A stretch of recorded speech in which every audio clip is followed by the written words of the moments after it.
Welcome into Sportstime. Bryant and Brett with you live and local inside our Family Leisure Studios. Producing for us, Landon Schmidt. We're with you for the next 3 hours. Plenty to get to today. The Grizzlies, they were in action again last night in Oklahoma City, taking on the Thunder in Game 2. It was another loss, but like Ja Morant said after Game 1, they would not be as bad as they played in Game 1. They certainly were not as bad as they played in Game 1, but still a loss. We'll talk about that a lot throughout today's show. We're getting closer to the NFL Draft tomorrow night. We'll have to talk about that, what we're hearing, what's going on as we get closer to the first round. We got to make golf picks a little bit later in the show as well. So plenty to get to over these next 3 hours. But Brett, how are you this afternoon? Brian, I'm doing well. Good afternoon to you. Hey, Landon, glad to be with you guys today. And it's the night before the draft, and all through the house. Yeah, not a creature was stirring. Not even a general manager That's liking right. even a quarterback. No. We don't like any quarterbacks right now. The only quarterback anybody likes is Cam Ward, and we know where he's going, to Landon's Tennessee Titans, which I just learned Landon has come around on Cam Ward. I'm on board. He is now all in on Cam Ward being a Tennessee Titan, where That's it feels like kind of backed into a corner on that one. Like, there's no real way out. You just gotta go with it at this point. Yeah, I mean it's the kind of thing where it's you either accept it now or you just have to deal with it. But like I was telling Bryant, what did me for him was when he went on his Fortnite stream and he showed he has a comedy side. That's right. When he asked who your top 4 wide receivers are, and you got Calvin Ridley and Treylon Burks of all people in your top 4. That's funny. That is funny. Sign me up. I'm in. So there's been a Treylon Burks sighting in Nashville. I guess so. At least a mention of him. Kind of forgotten about him, really. Well, yeah, but hey, I wish we would forget about him. According to Cam Ward, he's a His top pro 4 career's wide been receiver. forgettable. Well, Very much so. Top 4 wide receiver for his For future Cam quarterback. Ward, I Cam guess. That's all Ward. that matters. So that's all that matters. But no, tomorrow Did you night's gonna be see? fun.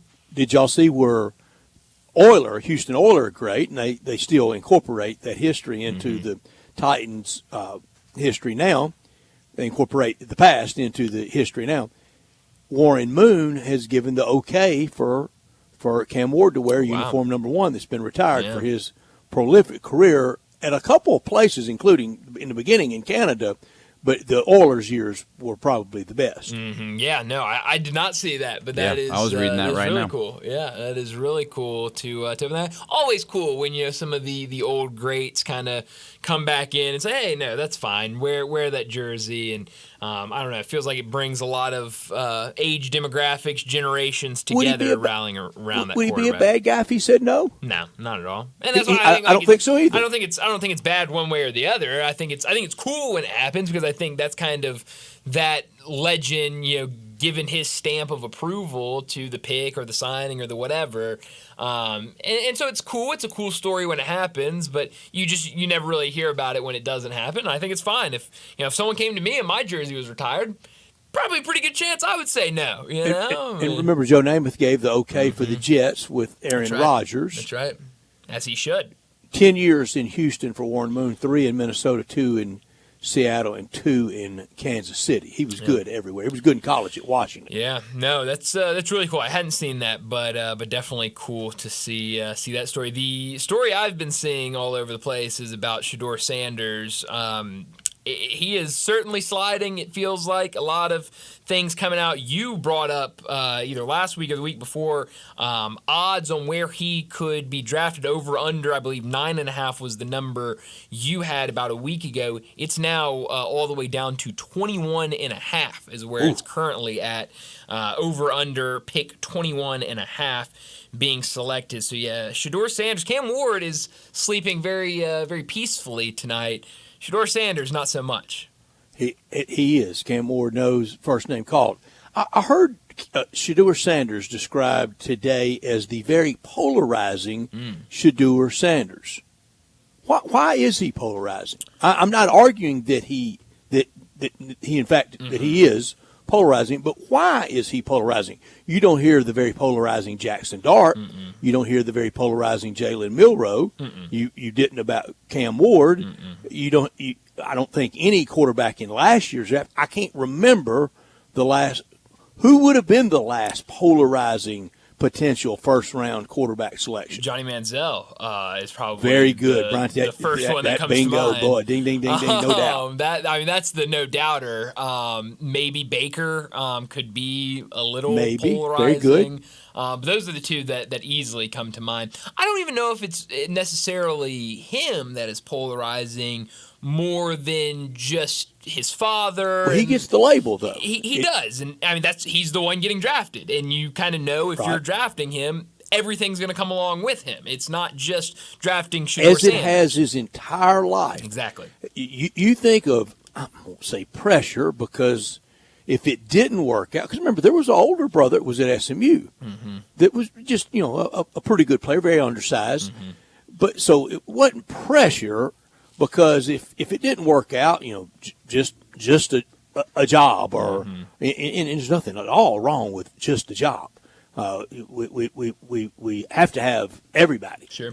But because of his dad, life probably was going to be pretty good for Shedeur Sanders. Sure. That out at Little League with all the dads gathered around, well, that's Prime's, that's Prime's son, and the pressure that went with that. And every coach, I got Deion Sanders' son. Oh yeah, and can't wait to coach him. I mean, he has to be good, doesn't he? And then he has been. He was, and he is. I think he will help somebody. I don't know how good he is, though.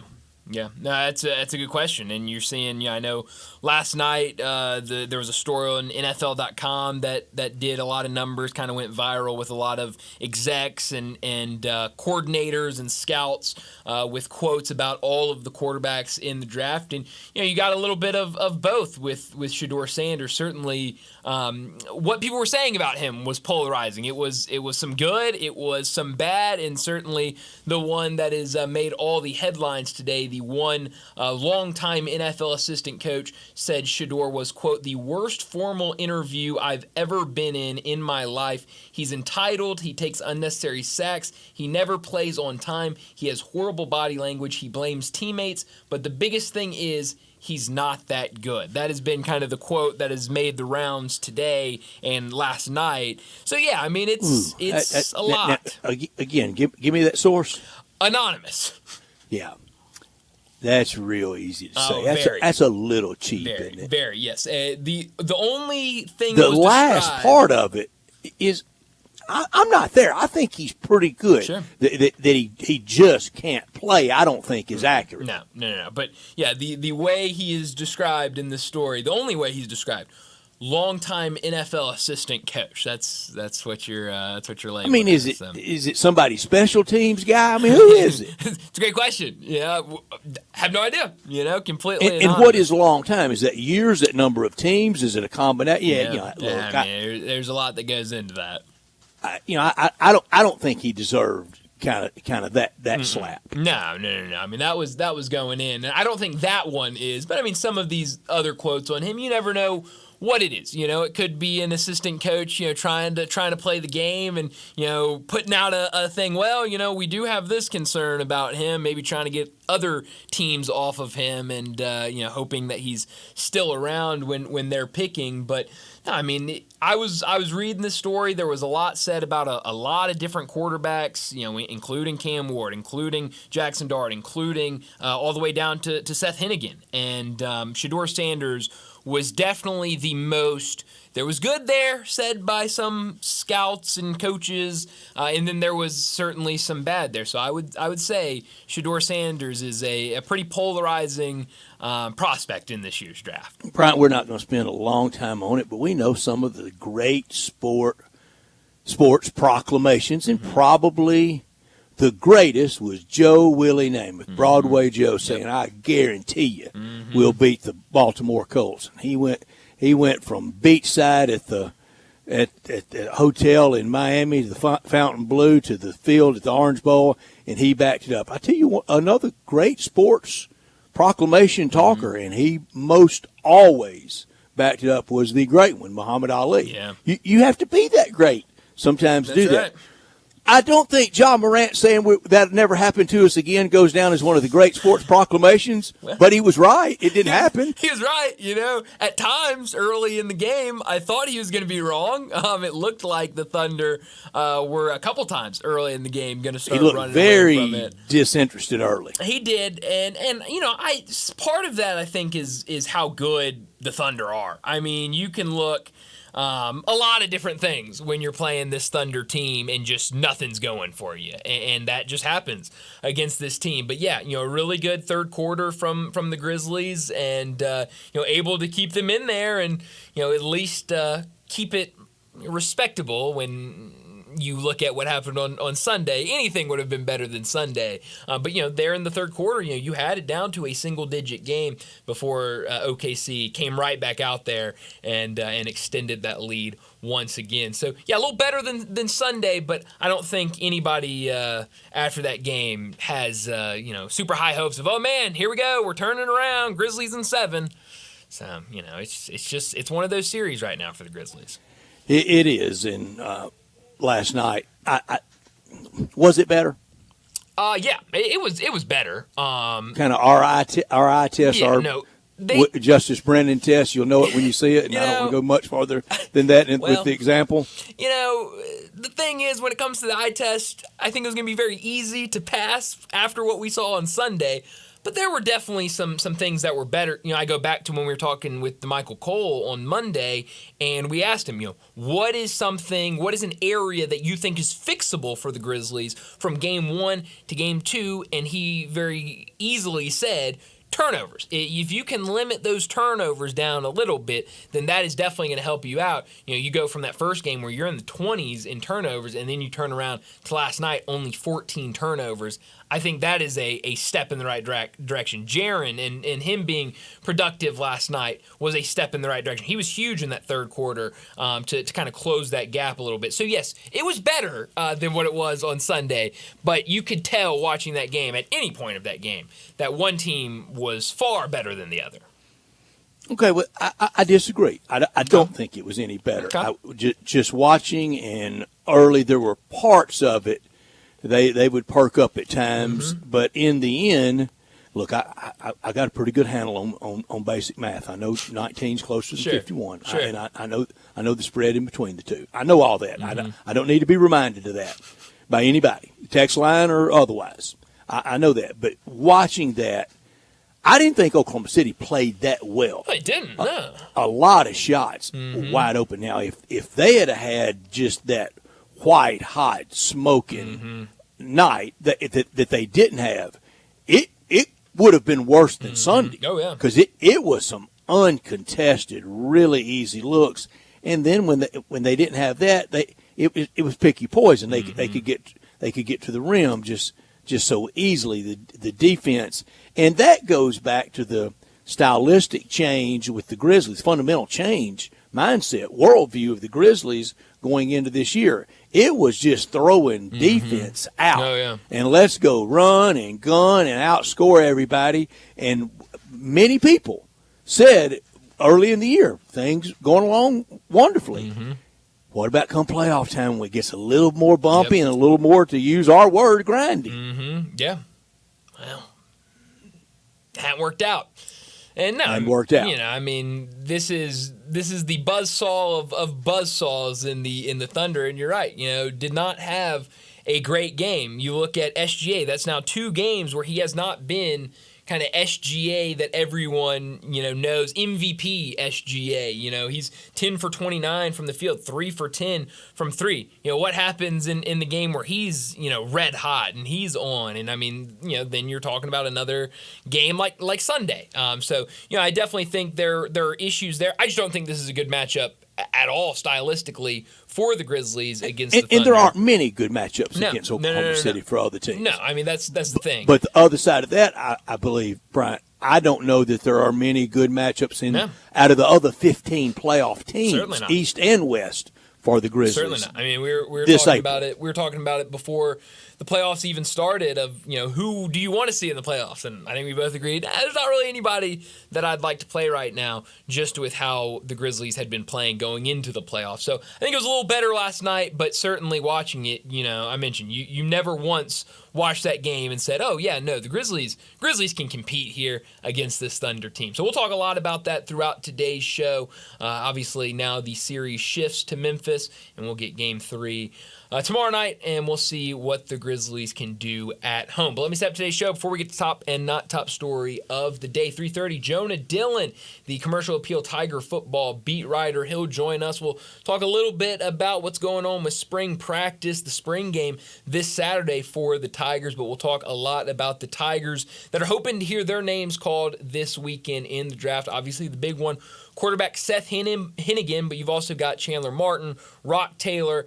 Those guys have gotten some buzz this offseason ahead of the draft. So we'll talk about those three guys, what he expects, and also Jonah Dillon has been helping the Commercial Appeal with their Grizzlies coverage, so we'll also talk a little bit of Grizzlies with Jonah Dillon. 3:45, we'll get back into the conversation about the Grizzlies and their loss last night against OKC, now down 2-0 in the series. 4 o'clock, John Gowen from Timber Trust Golf. He'll join us. We'll talk some golf and make more picks as Landon enters today with a lot of momentum, feeling good after. Who knew we had back-to-back Tiger Woods winners. coming in here to do golf picks with us? Had no idea. Had no Took the fun clue. out of it after Sure 2 weeks. did. Landon, Sure thanks. did. Way to go. I don't even know why I even need to compete anymore. It's a blast for me. I'm having a great time. You're This is the having most a really fun good ever. time. Yeah, but the rest of us, we're having a terrible Practically time. dorming. That's right. So, I'm sure I'll eat my words here in a few weeks. I mean, you've gotten a pretty safe lead right now. I think it's going to take a while for you to eat any words, but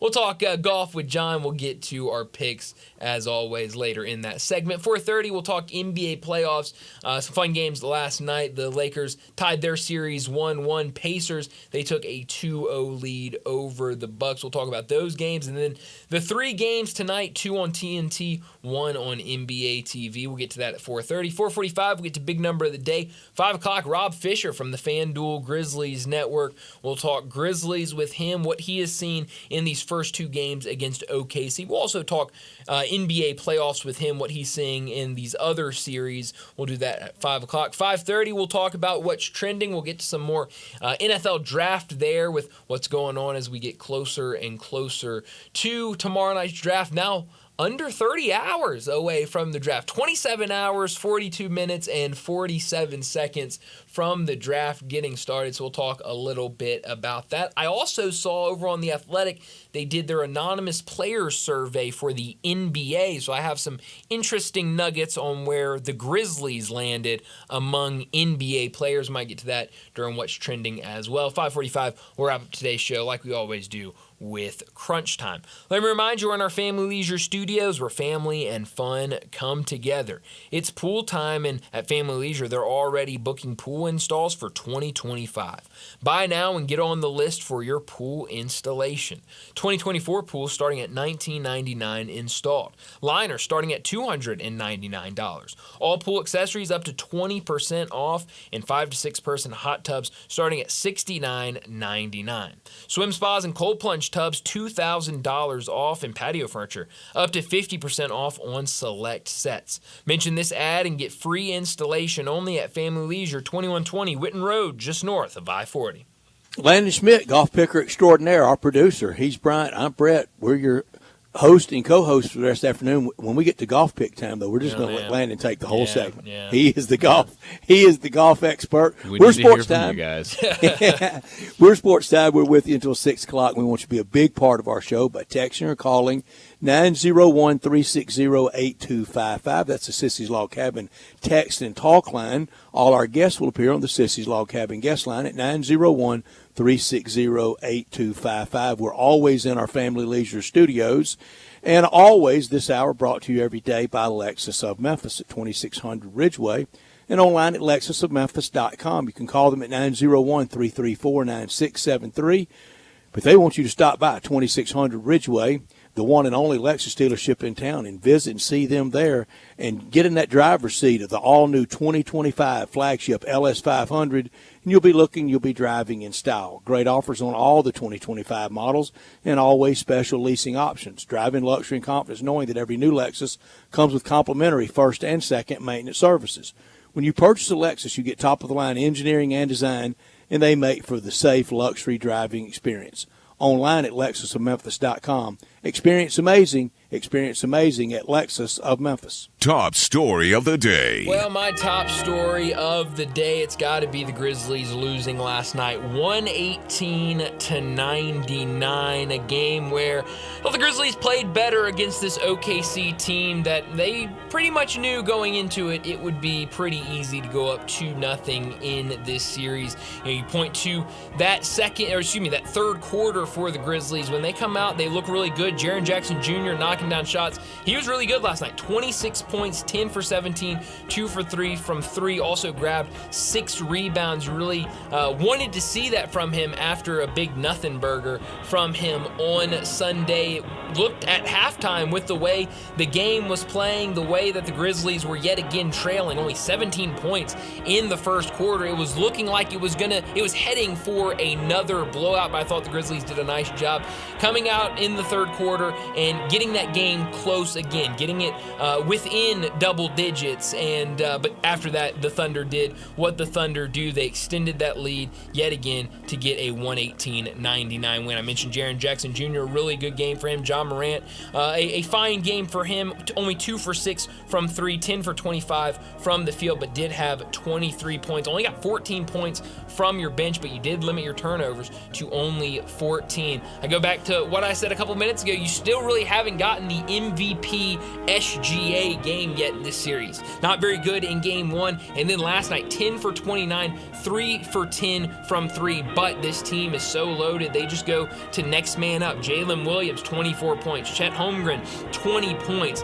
SGA still inefficient, but 27 points for him, and then they can go to the bench and get a guy like Alex Caruso who came in, gives them a spark off the bench. I mean, a huge spark. Him diving for loose balls, wrestling with Jaren on the ground for loose balls. He comes off the bench and has 13 points. The team's just very deep, and there are not many teams in the NBA, certainly in the Western Conference right now, that I feel like are going to give them a great test, that have a great shot at beating them in a 7-game series. I feel pretty confident that the Thunder have a good shot at making the NBA Finals, and Grizzlies will be the first team that they check off that list in getting there. I would love to hear from people at 901-360-8255. Last night, not the margin, just watching the game, pleasing to your eye stylistically. Was last night better to you? Better, same, or worse? Yeah, that's a tough question. I would love to hear from people. Look, we can do the math. Sure. So don't call in, because 50 would have been closer. That's right. My top story, Grizzlies lose again badly to Oklahoma City, now down 2-0. And it felt hopeless to start the series. It really feels more hopeless now. Early at times, lethargic job. At times, very, very good job. But that bench, this roster, this composition, and it's not just the absence of Brandon Clark and Jalen Wells, but that does play into it. Sure. In complete and total fairness, if the Tigers should have gotten the break on missing Tyrese Hunter, I think any fair-minded person, we've done that, and they should have gotten that. Same for this team, but that's not all of it. I don't think even those two are as big as the absence of Tyrese Hunter. A veteran guard versus a rookie guard. I mean, I don't know how much those two guys would do much in this series. Remember when we thought this team would go deep this year? Deep meaning Western Conference Finals, not winning it all. Nobody ever thought that. Nobody even thought NBA Finals appearance, but a Western Conference Finals appearance in the 6th year of the Whiz Kids of Wexler Kleiman, because in the 6th year of the previous management team, they did go to the Western Conference Finals in that 6th year. Now, lose by 19? Well, we're gaining on them. I guess so, It's better than 51.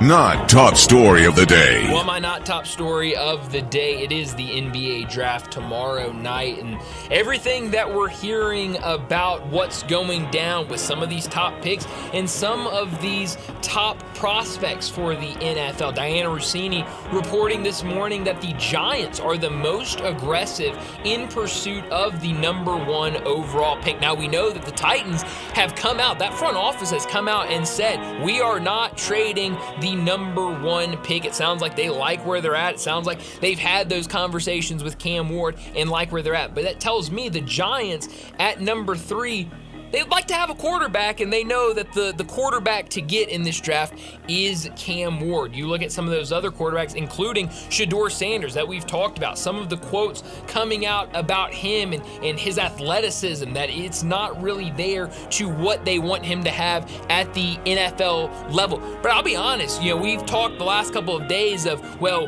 where Shedeur Sanders goes, that will tell you where Jackson Dart goes. I'm starting to get a little bit less on that. It feels like we could see a world where Jackson Dart might come off the board sooner than Shedeur Sanders, depending on how this draft plays out tomorrow night. However it plays out, it's going to be fun. It does not feel like the draft last year where you have all those quarterbacks and then you have the run early in the draft where they all come off the board. This feels like one's going to come off at the top, and then it could be a long waiting game to see when the next one comes off the board. And we wait, and that would make green room untenable. Oh, man.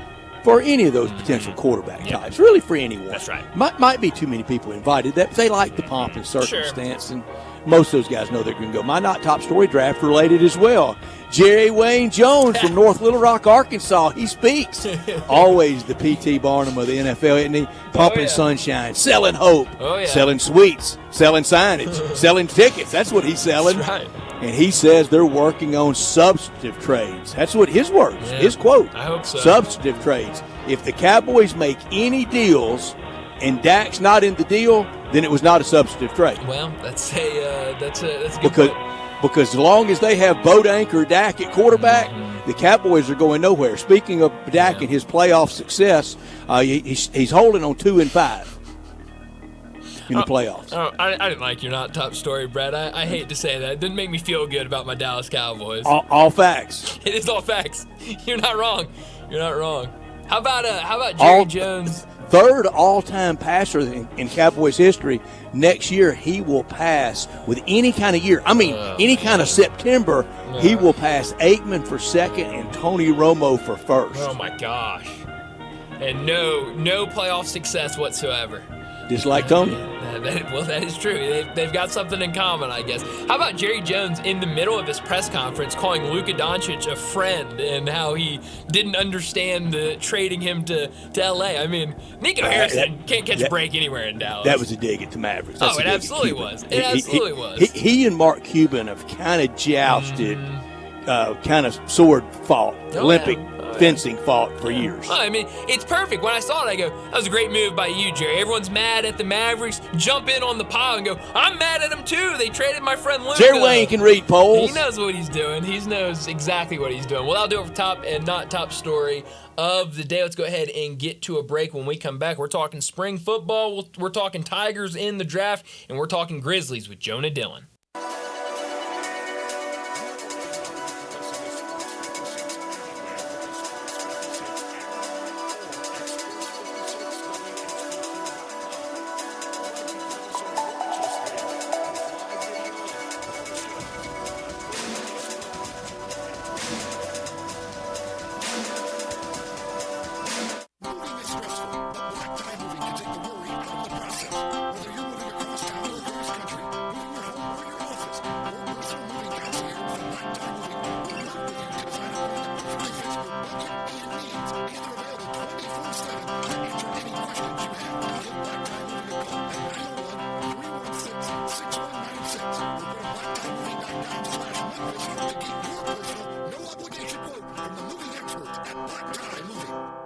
Join us celebrating 26 years of Napa Cafe.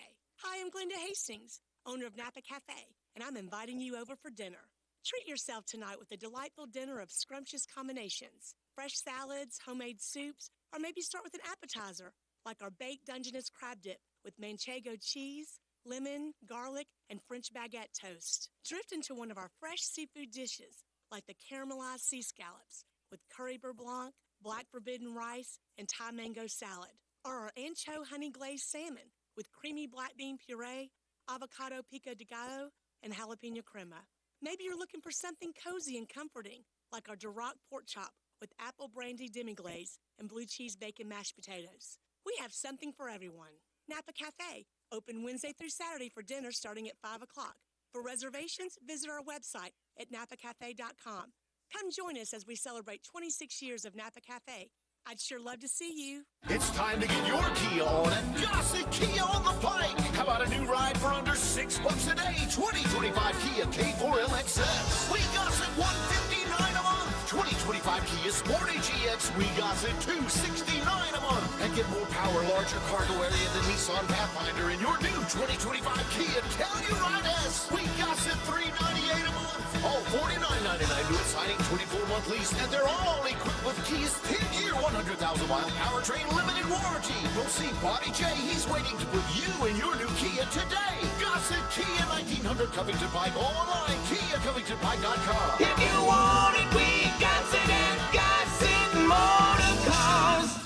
Acquisition fee $20,000 miles per year, 20 cents excess mileage, 12,000 miles per year, $49.99 to its signing. Must finance through KFA K4 SEO 87349, MSRP 25320, Sportage S719 2005, MSRP 30660, Telluride SG 596204, MSRP 41060. Includes all rebates and incentives. PF 895 excludes tax title and license with approved credit. Dealer stock only. See dealer for complete details. Offer valid through 5/2/25. Chris Price here with Metro Builders Memphis. In the wake of the large storm systems that passed through the Mid-South, our 8 shingle crew, 3 TPO commercial flat roof crews, and even 2 metal and tile crews are all out assisting policyholders. We won't stop until all have been restored to pre-storm condition. Many homes throughout the Mid-South were hit by hail, 1 inch, 1.5 inch, and yes, even 2-inch hail fell in the Mid-South. Many times hail damage will go unnoticed. Many people think it's no big deal. However, shingles and yes, even metal roofs are compromised. In time, show signs of leaks and on metal leaks, rust due to breaking the coating, which in turn ends up leaking. If you had hail and high winds, look up, or better yet, have us come look up for you.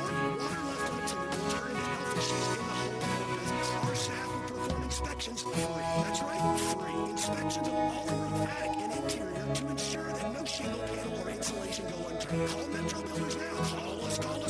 375-1717. That's 375-1717. Or check us out online at metrobuildersmemphis.com.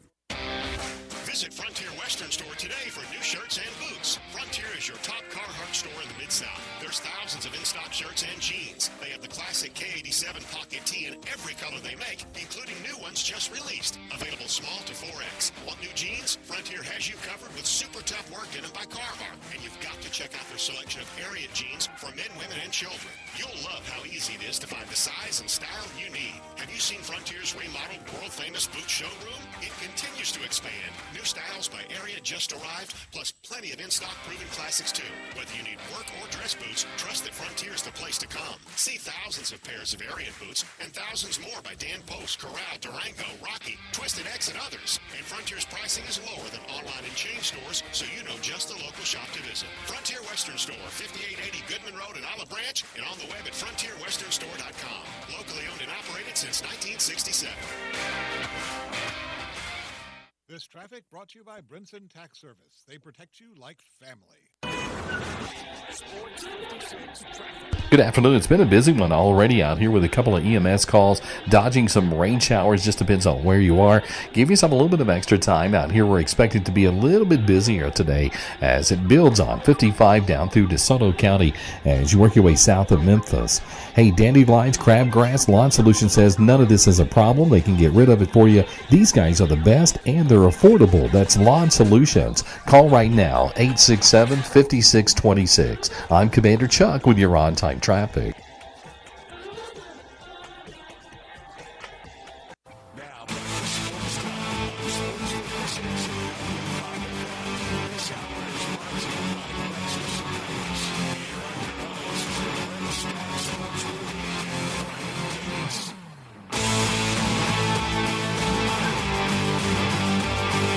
Welcome back into Sports Time. Bryant and Brett with you live and local inside our Family Leisure Studios. And joining us now to talk some Tiger football, Jonah Dillon, the Tiger football beat writer over at the Commercial Appeal.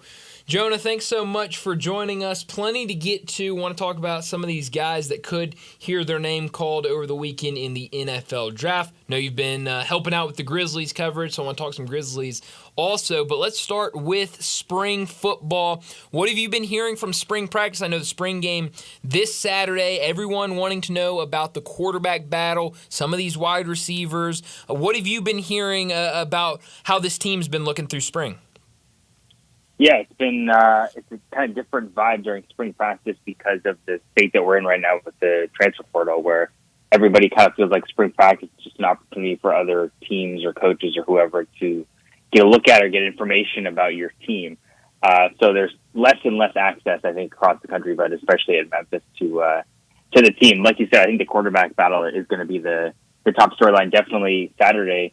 Because we don't get to see practice or report on what we see during practice, that's the first opportunity for not just us, but for fans to see those guys in action. And so even though it's obviously not a real game or 100% guys are getting tackled and hitting everything, it is going to be worth, I think, taking something out of because it's going to be our first chance to see how these guys operate within this system. And it'll be the first kind of data point from a fan perspective of where these guys are, how they're working with some of the other new players on the offense, and then just how this is developing going into the summer. Jonah, I agree. Other than the hardcore fan that goes to everything and supports with everything they can give and they have, this is really the first spring of any intrigue, whether it was Friday night lights and now it's going to be Saturday afternoon sunshine. Right. But for so many of all of us, we get to see something we know is going to be different at quarterback because Mr. Steady, Mr. Reliable is gone. Yeah, and it's a whole new basically if you think about last year, the whole storyline was there's a lot of players coming back. And so like you got to the spring game and it was like, okay, Seth Hennigan threw a touchdown or he looks good. Like I think even Ryan Silverfield said kind of jokingly in the press conference after the spring game, like, hey, I think Seth Hennigan's gonna be our quarterback next year. As if that was as if he was making some big proclamation. I don't think he's going to be naming a starter in the press conference this year. I think that this is going to be something that gets dragged out, whether or not it's actually dragged out within the team, but I think publicly it's going to be. And I think it's going to be interesting because a lot of these guys, they're down to 3 quarterbacks now, which means that I would expect at least one person to probably come in the transfer portal, not necessarily somebody who's going to be kind of factoring into the starting conversation, but they obviously need more bodies in that room. And all 3 of those guys are talented. I mean, I talked to Tim Cramsey, the offensive coordinator, before spring started. He said all those guys, he's confident all 3 of those guys could start at a team in this conference. And honestly, I believe him because Arrington Maiden, who people kind of view as the third guy, has been viewed really positively by people both within and outside of the program. He was somebody who Tulane was after when he was in high school. And so I think there's a lot of talent in that room. But like you said, that's the big storyline. And Saturday's our first chance from the outside perspective to kind of see how it's developed. And Jonah, you probably, I know you would know much better than I. Tell us the 3 that will be in competition, whether it's Saturday or whether it be all summer when the hard work, the painstaking work gets put in with nobody around, no crowds, no fans, no media. I mean, it's just you and your guys. That's June and July is the loneliest time for a college football player. But then August 1 when camp opens, that first scrimmage, that last scrimmage. How do you think these 3 guys, and how do you think Cramsey, Silverfield, how do you think they will handle? We got to open competition. It's for y'all's. It's for your betterment. It's for the team's betterment. Who will handle it the best, and maybe who won't see their name up there listed as QB1 now and might not handle it well? Yeah, I think that's the question, right? Obviously, going into it, Brendan Lewis, you've heard it from Tim Cramsey multiple times, 36-game starter. You can't teach that, and he's obviously right about that, especially when you compare it to the 2 other guys in the room, right? A.J. Hill and Arrington Maiden have never started a college game. A.J. Hill has never played in a college game. He's barely even been enrolled in college. It's only been a couple months. Arrington Maiden played 1 snap last year on like a trick play. And so you're looking at pretty much 0 experience at the college level against a guy who started at multiple places and like I said, 36 games. And so I know people want to see A.J. Hill, obviously, and I'm excited to see him on Saturday just to see what he looks like. Tim Cramsey said it coming into the spring. I talked to him before the spring, and I did that story. He said Brandon Lewis has to step up in the competition. The reasons are what I just said, the experience. And I do think it's his job to lose. I think they've always viewed it like that, whether or not that's how we always hear about it publicly. And I think it makes sense because, look, this is somebody who had 1 year of eligibility. You had power conference schools after him, and he chose to come to Memphis for his last year of eligibility, somebody who's been productive at other places. He's not going to do that unless he believes that he has a real chance to start. And so it wasn't promised to him. He knew when he got here he was going to have to compete. But kind of going back to what you were just saying, I mean, he's competed for jobs at other places too. So he understands what that's like. He understands what it's like to be the young guy in the room and be competing like he was when he went to Colorado as a freshman. And now he's the guy who's the veteran in the room with two guys who are very young, 17 and 18 years old, right? And I think that makes sense that he's the guy who has the leg up. But at the same time, like I said, it's always been a competition, and it's going to continue to be a competition until the start of the season. Mm-hmm. We're talking about the current quarterback. Let's talk about the former quarterback, Seth Hennigan, who's hoping to hear his name called over the weekend at the NFL draft. Obviously has, it feels like there's a buzz around him since the offseason started with him being down at the Senior Bowl, with him at the Combine. What have you heard in terms of Seth Hennigan maybe hearing his name called over the weekend in the NFL? Yeah, it's kind of a strange one because, like, I agree with you. There's been buzz, it feels like, pretty consistently and in a positive way, especially like the Senior Bowl. He played really well, had that last-second touchdown, and then the Combine. But when you look at, like, 7-round mock drafts, it's kind of hit or miss if he's on there. And so, look, it only takes one team. I think when we talked to him when he was here for Pro Day, he seemed pretty confident. A lot of guys, Chandler Martin, seemed confident too. I'm sure we'll get to him. But it's interesting because you're looking at towards the end of the draft, and especially if you're a quarterback, right, there's only one spot. Even if you're trying to get a backup, there's only so many options. You want to make sure you get to the right place and the fit is right. Yeah. And you end up in one of those situations where, okay, well, if you could be an undrafted free agent and really have a chance to compete, to get onto one of these rosters or to be a practice squad guy, whatever it is, maybe that ends up being a good opportunity.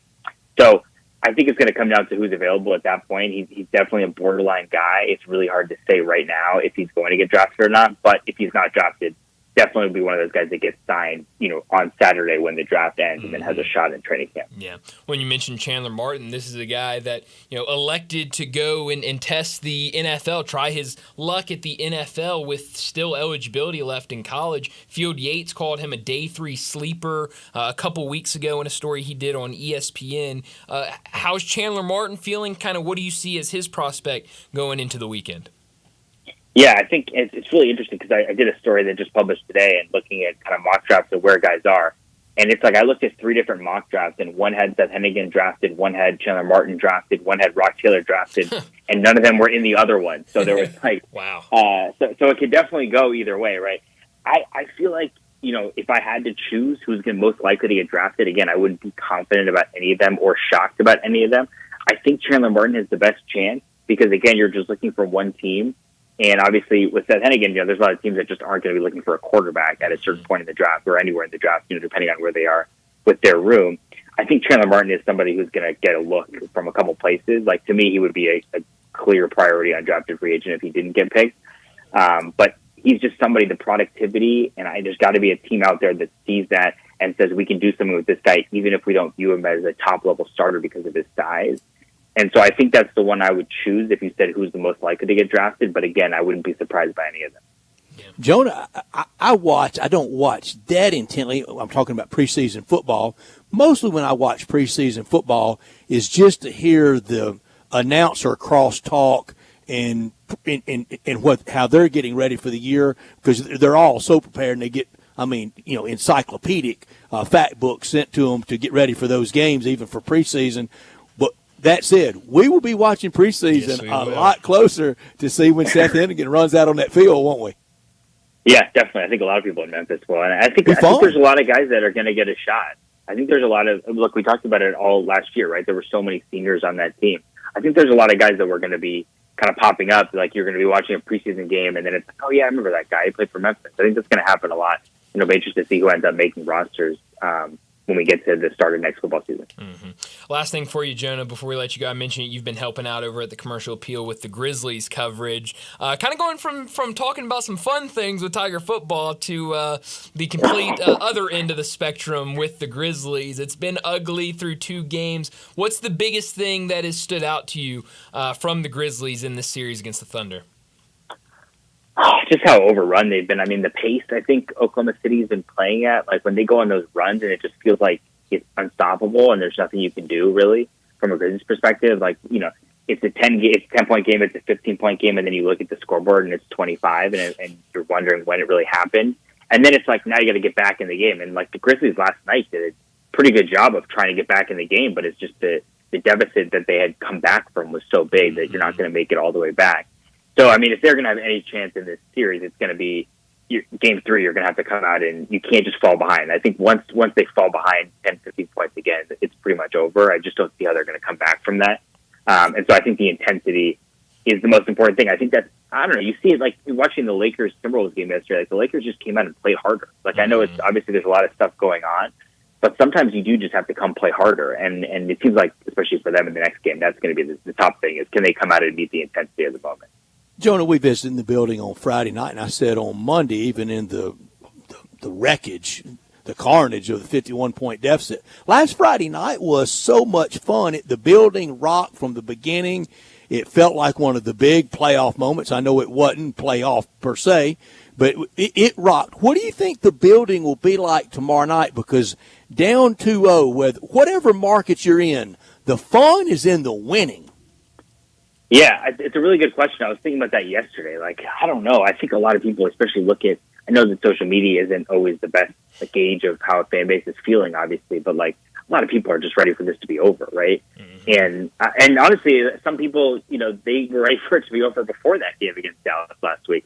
And so I don't know. It's an interesting one because obviously, look, you're playing the number 1 team, you're down 2-0, but look, if you win game 3, then it's a series, right? That game could be big. I'm not expecting that to happen, but I'm just saying it could be.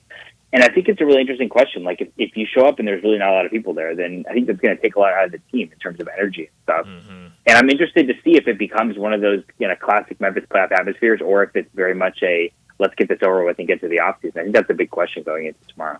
Yeah. Do you think should too much or anything or how much should be taken from crowd size, crowd exuberance, crowd into it with this hefty deficit Grizzlies fans face? Yeah, I mean, not necessarily, because, I mean, we can go back to the whole conversation we always have about attendance, you know, at every sporting event in Memphis, right? I think, like, and like you said, I mean, it was last week, right, that we were at that Dallas game, and the crowd was pretty good. Now, it wasn't a sellout, but it was, or it didn't look to be a sellout, but it was, you know, the atmosphere was good, it was loud, they played Whoop That Trick, people were excited, like, it wasn't like everyone had already checked out before then. You go and you get blown out twice, and people are obviously, if you're a fan trying to believe in the team, it's going to be hard to come back from that. So I don't know how much you can take from it, but I think if it is loud, it's like that again tomorrow, then that would be a good sign for people kind of sticking with them, even though obviously they've struggled. Yeah, it's going to be interesting to see tomorrow night. Jonah, as always, thanks so much for joining us, and we'll do it again soon, all right? Yep, thanks for having me. Thank you, Jonah. Jonah Dillon joining us, doing a little bit of everything over at the Commercial Appeal right he now. Can. He absolutely can, and it's going to be a busy weekend for him, helping out with Grizzlies coverage, but also having a lot of attention on both the draft and the spring game on Saturday. I know a lot of people excited about that. I thought what both you and him said about this, last year very much felt like the spring game felt like a pep rally, you know, get excited for the season. I know Greg Gaston was down there interviewing guys, and it was all, you know, our goals, the goals of the season. It was great. This year, it's going to be, all right, well, let's see what we have. It's going to be more questions. Exactly. So that's going to be fun on Saturday. I like them both, but I'm more for the football than I am the festive. Oh, definitely. But you have to have both. You definitely do, and both are really fun. But Saturday, we're going to get to see what this team, at least right now, looks like going into next season. Let's go ahead and get to another break, and when we return, we'll talk a little bit more about the Grizzlies and their loss to the Oklahoma City Thunder last night. We'll do that next on Sportstime. Start your day with Sports 56 Mornings with Greg Gaston and Eli Savoy. Weekday mornings from 7 to 10, right here on Sports 56 and 98.5 FM. Ken Garland, you are in your 72nd year of business. Your son William is now joining you. What do you think is the key to your longevity in the building business? My dad started the business in 1965, and I think being on the job sites daily and being accessible to homeowners has been a key to our success. You guys have a work ethic, as you like to say. You're not hiring people to be on the site. You guys are there every day. We interact with the subcontractors multiple times a day on each job site. I think that has been a key, as well as using the same subcontractors 20 plus years in most cases. When you talk about materials, what is the first thing you're thinking about when somebody comes to you to build a home? We're just trying to meet the expectations of the client and the homeowner and the architect and give them what their dream is. When you get a Ken Garland home, what do you guarantee? We'll be there after the job is finished. We're still accessible to all our clients. Now I need to know, how do I get a hold of Ken Garland? You can reach us at kengarland.com. For over 8 decades, America's farmers have counted on the little red tractor from Case IH, the Farm Law, to help them make short work of their demanding chores. Mid-South Ag can show you they aren't just for farms anymore. With horsepower ranging from 30 to 105, plus an army of attachments, they can tackle every chore on your to-do list. From hauling and mowing to loading and towing and then some. Stop by Mid-South Ag Equipment or call 662-890-3141 to find a Case IH Farm Law that's right for you.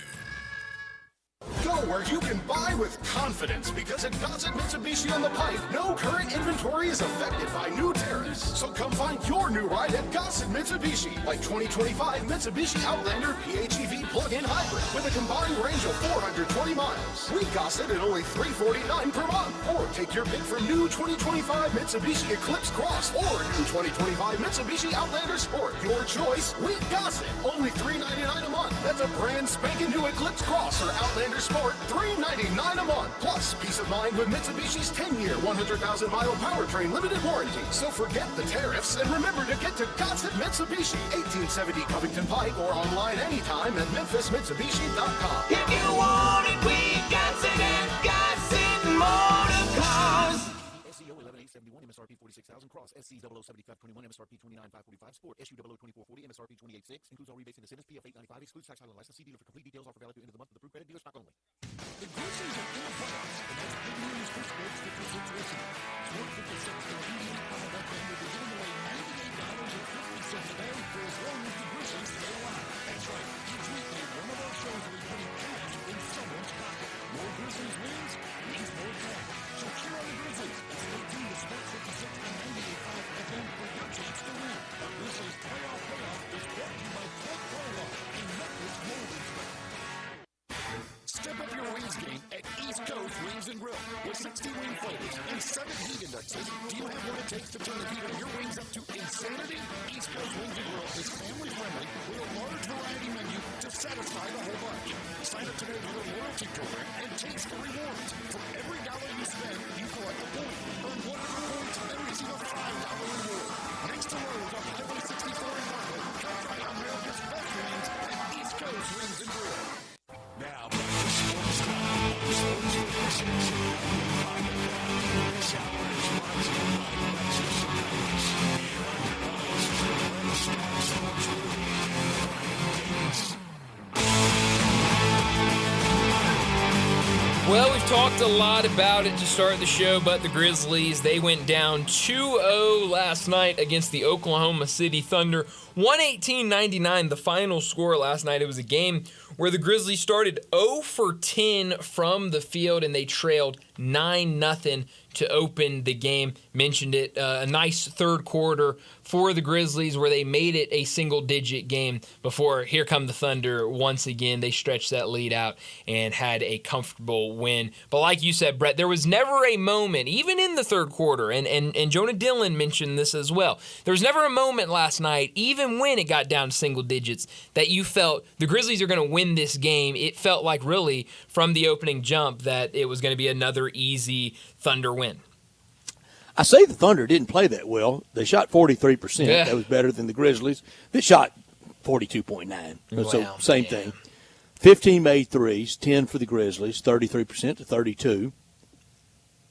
They didn't play that bad. No, they didn't. And, I think it's just the way that they play, where defend. I mean, it starts on the defensive end. You're absolutely right, but then their depth. Imagine that at playoff. Oh yeah, I mean, who would have thought that teams that can defend are going to have a good time in the playoffs? But you mix that with how deep they are. If SGA's missing shots, if Jalen Williams is missing shots, they have guys on that bench that they can go to that can come in and give them a spark. And it was really everybody last night. Alex Caruso comes off the bench, gives them 13 points. Isaiah Joe, 7 points in 17 minutes. Casey Wallace with a nice 5 points, 3 assists, and a block in 24 minutes. They've got a lot of depth on this team where they can go 8 deep and be completely fine. They could go 9 deep and be extremely fine. Heck, they could go 10 deep and be fine, where there's not many teams in the NBA that have that luxury.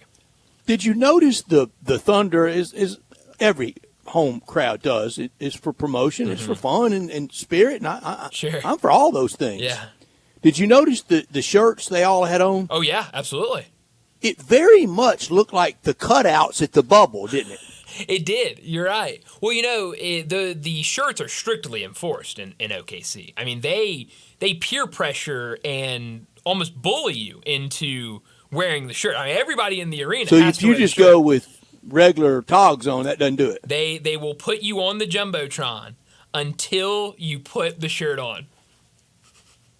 Well, I'm all for being part of the team and being festive if you're out amongst the folk, but supposedly there is I kind of like wearing whatever I have. I agree. Supposedly there is a guy that has like courtside tickets to OKC games and has for a long time, and he will not wear it and refuses it. And it's gotten to the point where OKC are like, okay, well, we can't do anything, but he sticks out like a sore thumb in these games. Yeah, and that like everybody knows about him, and so they're like, don't put the camera on him. But everyone else is fair game. I heard last night even like some of the security and like police officers at the game were like almost like heckling fans and like, get that shirt on, you put it on. And so like, who knew? Sharp elbow, rough and tumble, Oklahoma City. Who knew? But they are those shirts. It's about business.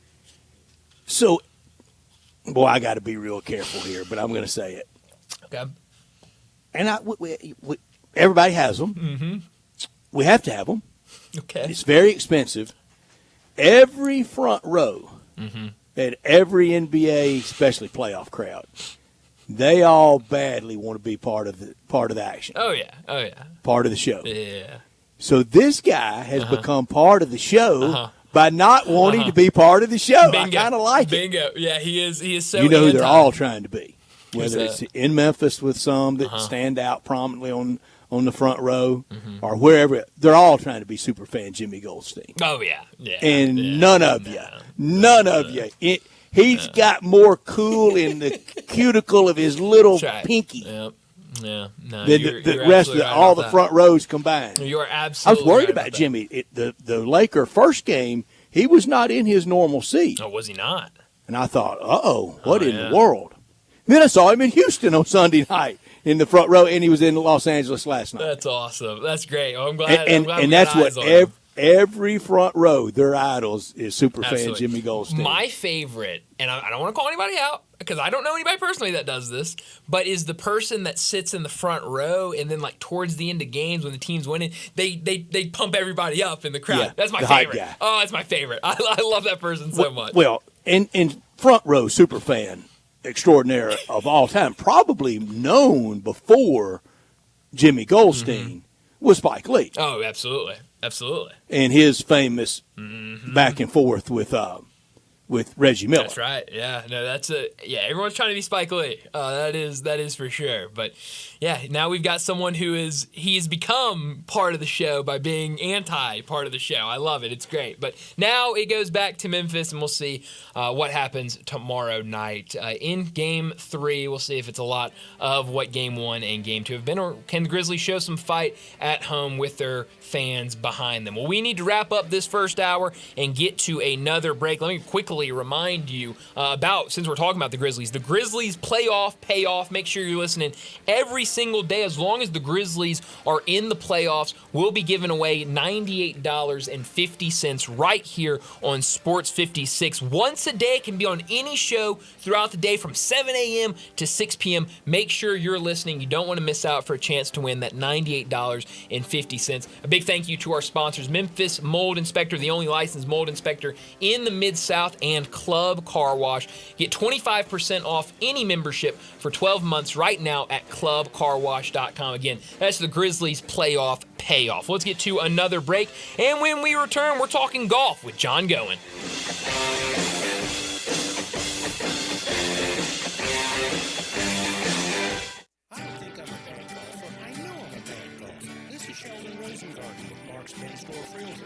Sometimes bad is not quite the right word.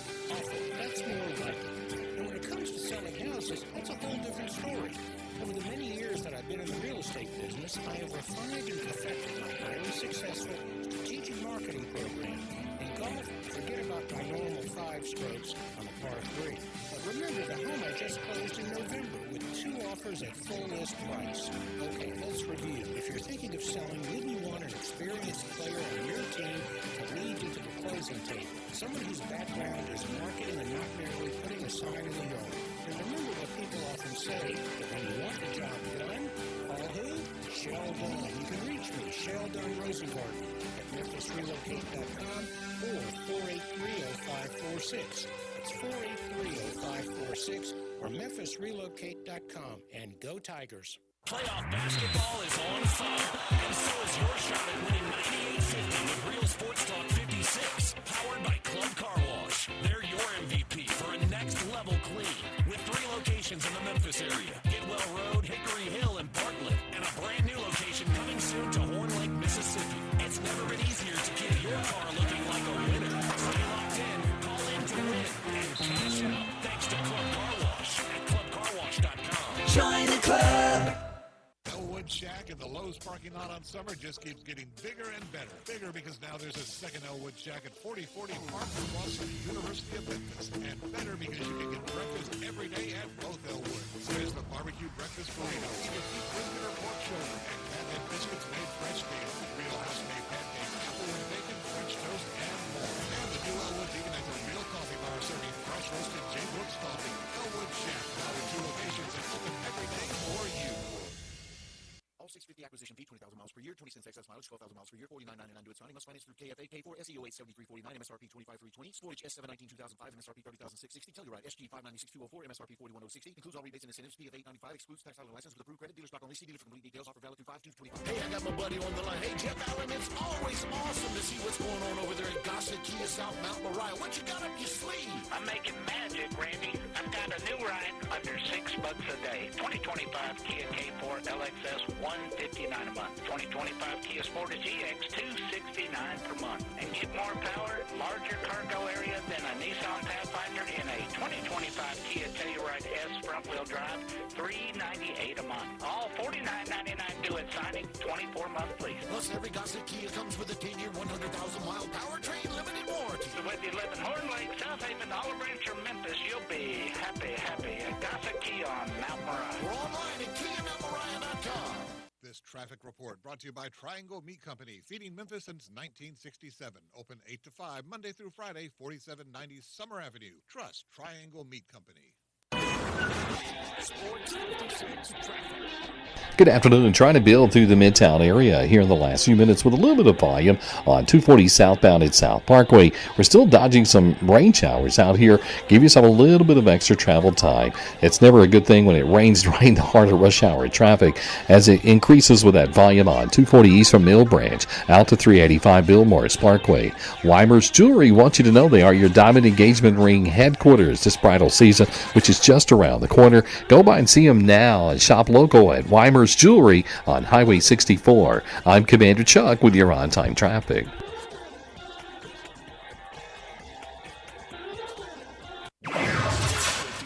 WHBQ Memphis and W253DF Memphis with Greg Gaston and Eli Savoy. Weekday mornings from 7 to 10. Sportstime on Sports 56 and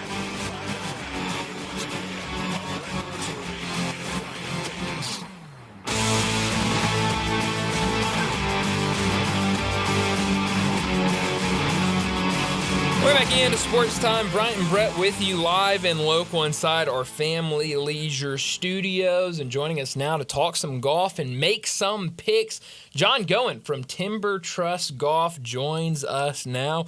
John, thanks so much for joining us. How are things at Timber Trust? Weather getting real nice out there. I'm sure a good time to be out playing some golf. Yeah, guys, good afternoon. Things are good. I mean, no real complaints. Dumb as this is going to sound, we could probably use a little rain. Yeah. But like you said, things are greening up and trying to get into a normal kind of mowing schedule on some things, getting ready to throw about 26,000 tons of fertilizer tomorrow all over That's the a lot golf of course. stuff, if you know what I mean. A lot of stuff. And, just kind of trying to get it out ahead of this rain, hopefully on Friday. And that'll help us kind of get it, watered in and everything. We won't have to worry about it. But, it's that time of year. So overall, golf course is in pretty good shape. Not terribly displeased with how we've come out of winter. We're going to throw a little bit more fertilizer this year than we have in previous years. Try to push some weaker areas that we've got. But other than that, greens are in good shape, and we've been really, really busy. Folks have been definitely kind of coming out as the weather's gotten better. I think we still are dealing with being cooped up all winter. As we've kind of mentioned in the past. I mean, kind of really the first winter we've had in the 6 years we've owned the golf course now that we really haven't had 1 month during the wintertime where, you've had a decent couple of stretches to be able to get out and play. So definitely kind of seeing a lot of folks come out. John, don't you think most people in the golf business, whether it's, whatever place, whether it's municipal or private, semi-private, daily fee, whatever it is, don't you think the number one thing people want is it's consistency in greens? I think they just want good putting surfaces. I mean, consistent is always a challenge. Just depending on what you have the ability to be able to do day in and day out. And some of those things too, especially in our world, tend to cause a little bit of frustration with some of our customers. The weekly top dressings and vertical mowing, and it has to be done. Every 3 weeks, doing a solid time, vent of the greens to kind of get them opened up. The one that amazes me the most is the frustration behind just a light top dressing. People are so agitated by sand on greens. It's extremely interesting from my perspective. But, by the time we drag it in and then throw a roller over it, it's such a better, smoother putting surface. And if anything, it helps add speed, not detract from speed. So, just always interesting, the reaction to some of those things. But, that does help lead into some consistency. But, I think you're always going to argue, hey, I want to be at this speed every single day, and how you can consistently get to that speed, on a daily basis, consistently is always going to be a little bit of a challenge.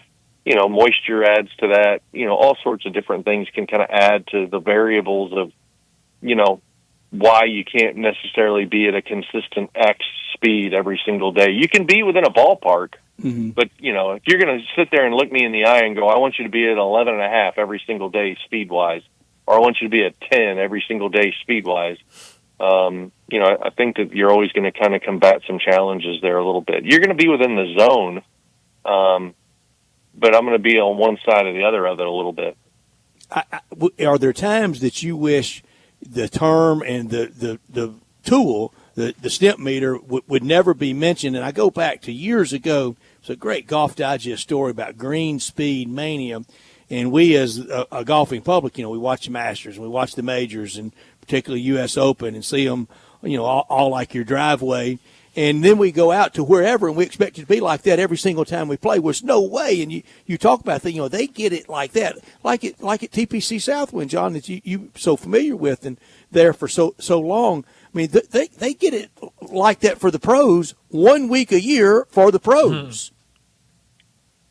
Yeah, I mean, if you truly sit there and think about what it takes to, get the golf course that way for 1 week, right? I mean, you're working 51 weeks out of the year at Southwind for 1 week.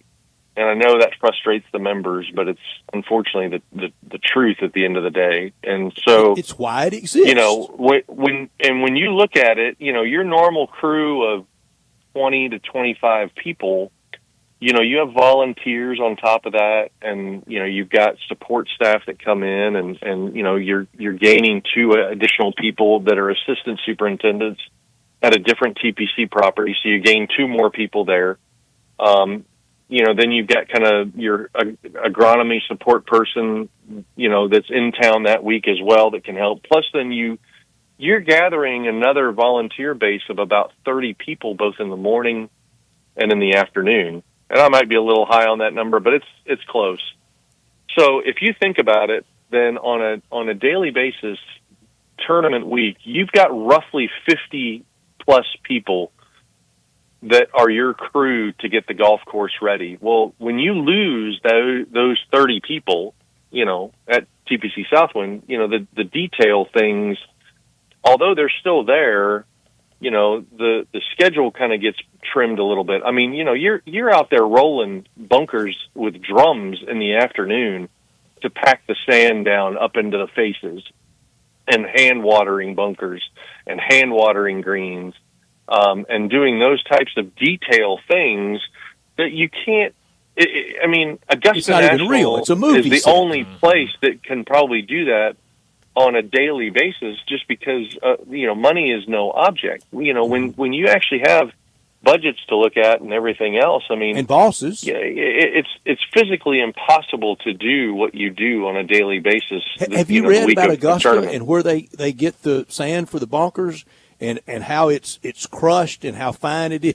I mean, they're not just going to the other side of town and buying it from It's Bob not the calling sand Jackson guy. Sand and asking them to deliver some bunker sand, for crying out loud. In the same sand that you can maybe do a sidewalk with, you can put in a bunker. That's not what they're using at Augusta National.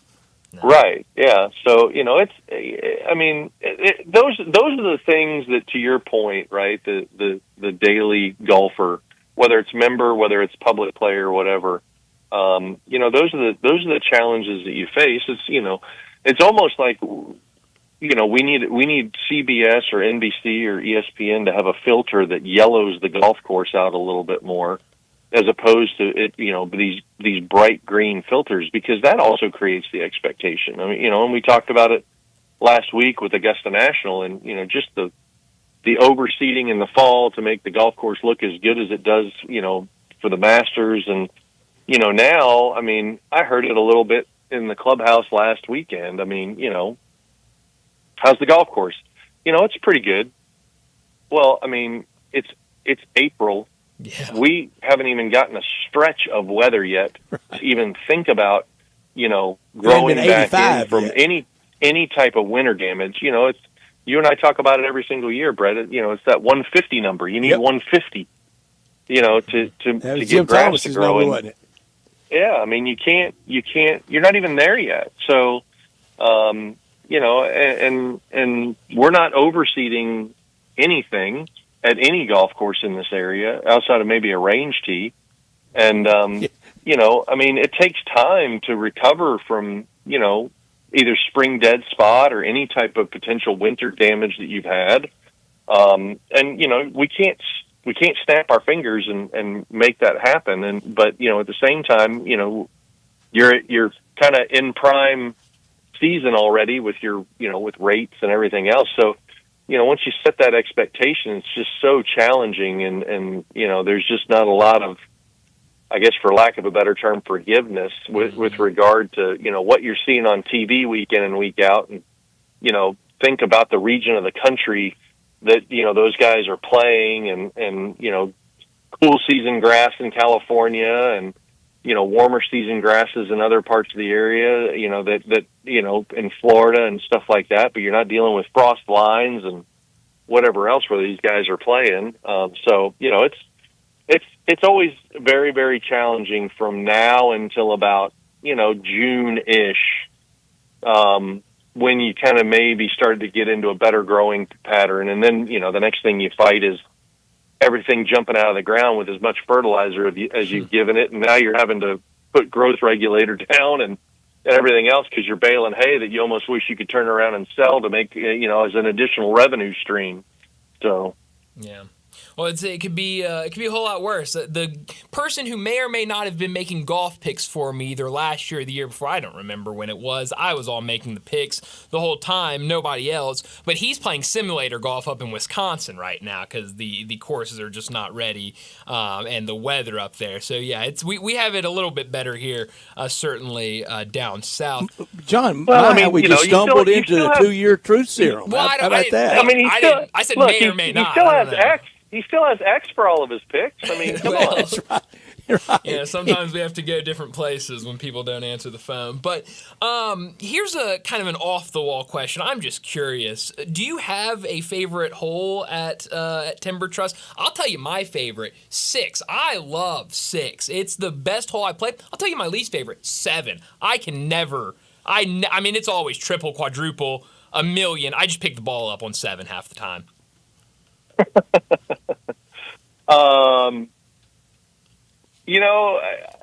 I mean, it's hard a little bit. I mean, you can pick up probably a few different holes here and there. As much as it probably frustrates me, I don't know why I ultimately like it the way I like it, but because I've had plenty of good rounds absolutely blow up in my face on hole 13. But, I mean, 13, I just, the backside, just because you go from, I think for better players, a lot of drivers and wedges and stuff like on the front side, to, having to think about it a little bit more on the back nine, and 13 is kind of that one in particular, that I just like the look and the shape of the hole because I do tend to be a bit more of a draw player. So, but also as you're a draw player, you can also, block it into Olive Branch Country Club right next door. Sure can. And then you make double and might get assessed if you hit too far. Train wreck. Right. So, I mean, that's definitely one. 17 is probably my least just because that green is so hard to hit for me. Visually, I just can't get the setup right there because, the prevailing there is pretty much left to right. And being a draw player in a left to right wind, you're generally thinking you got to aim it at that bunker to be able to draw it back in, but, you really don't. You're having to aim it much more in the middle of the green and then just let the wind kind of hold it there. But I so very rarely hit the 17th green. Just from a visual perspective, 17 is just an extremely frustrating hole for me. John, you mentioned the draw. Can you teach a decent player? I'm going to say 15 handicap player. Can you teach a 15 handicap player how to draw the ball? I mean, I think absolutely you can. They have to understand, I think, at the end of the day, you're going to be able to communicate to them how to ultimately pull that off. But, I think that's where, you use a tool like TrackMan to really kind of help them potentially understand it, whether it's path, club face, whatever, for you to see.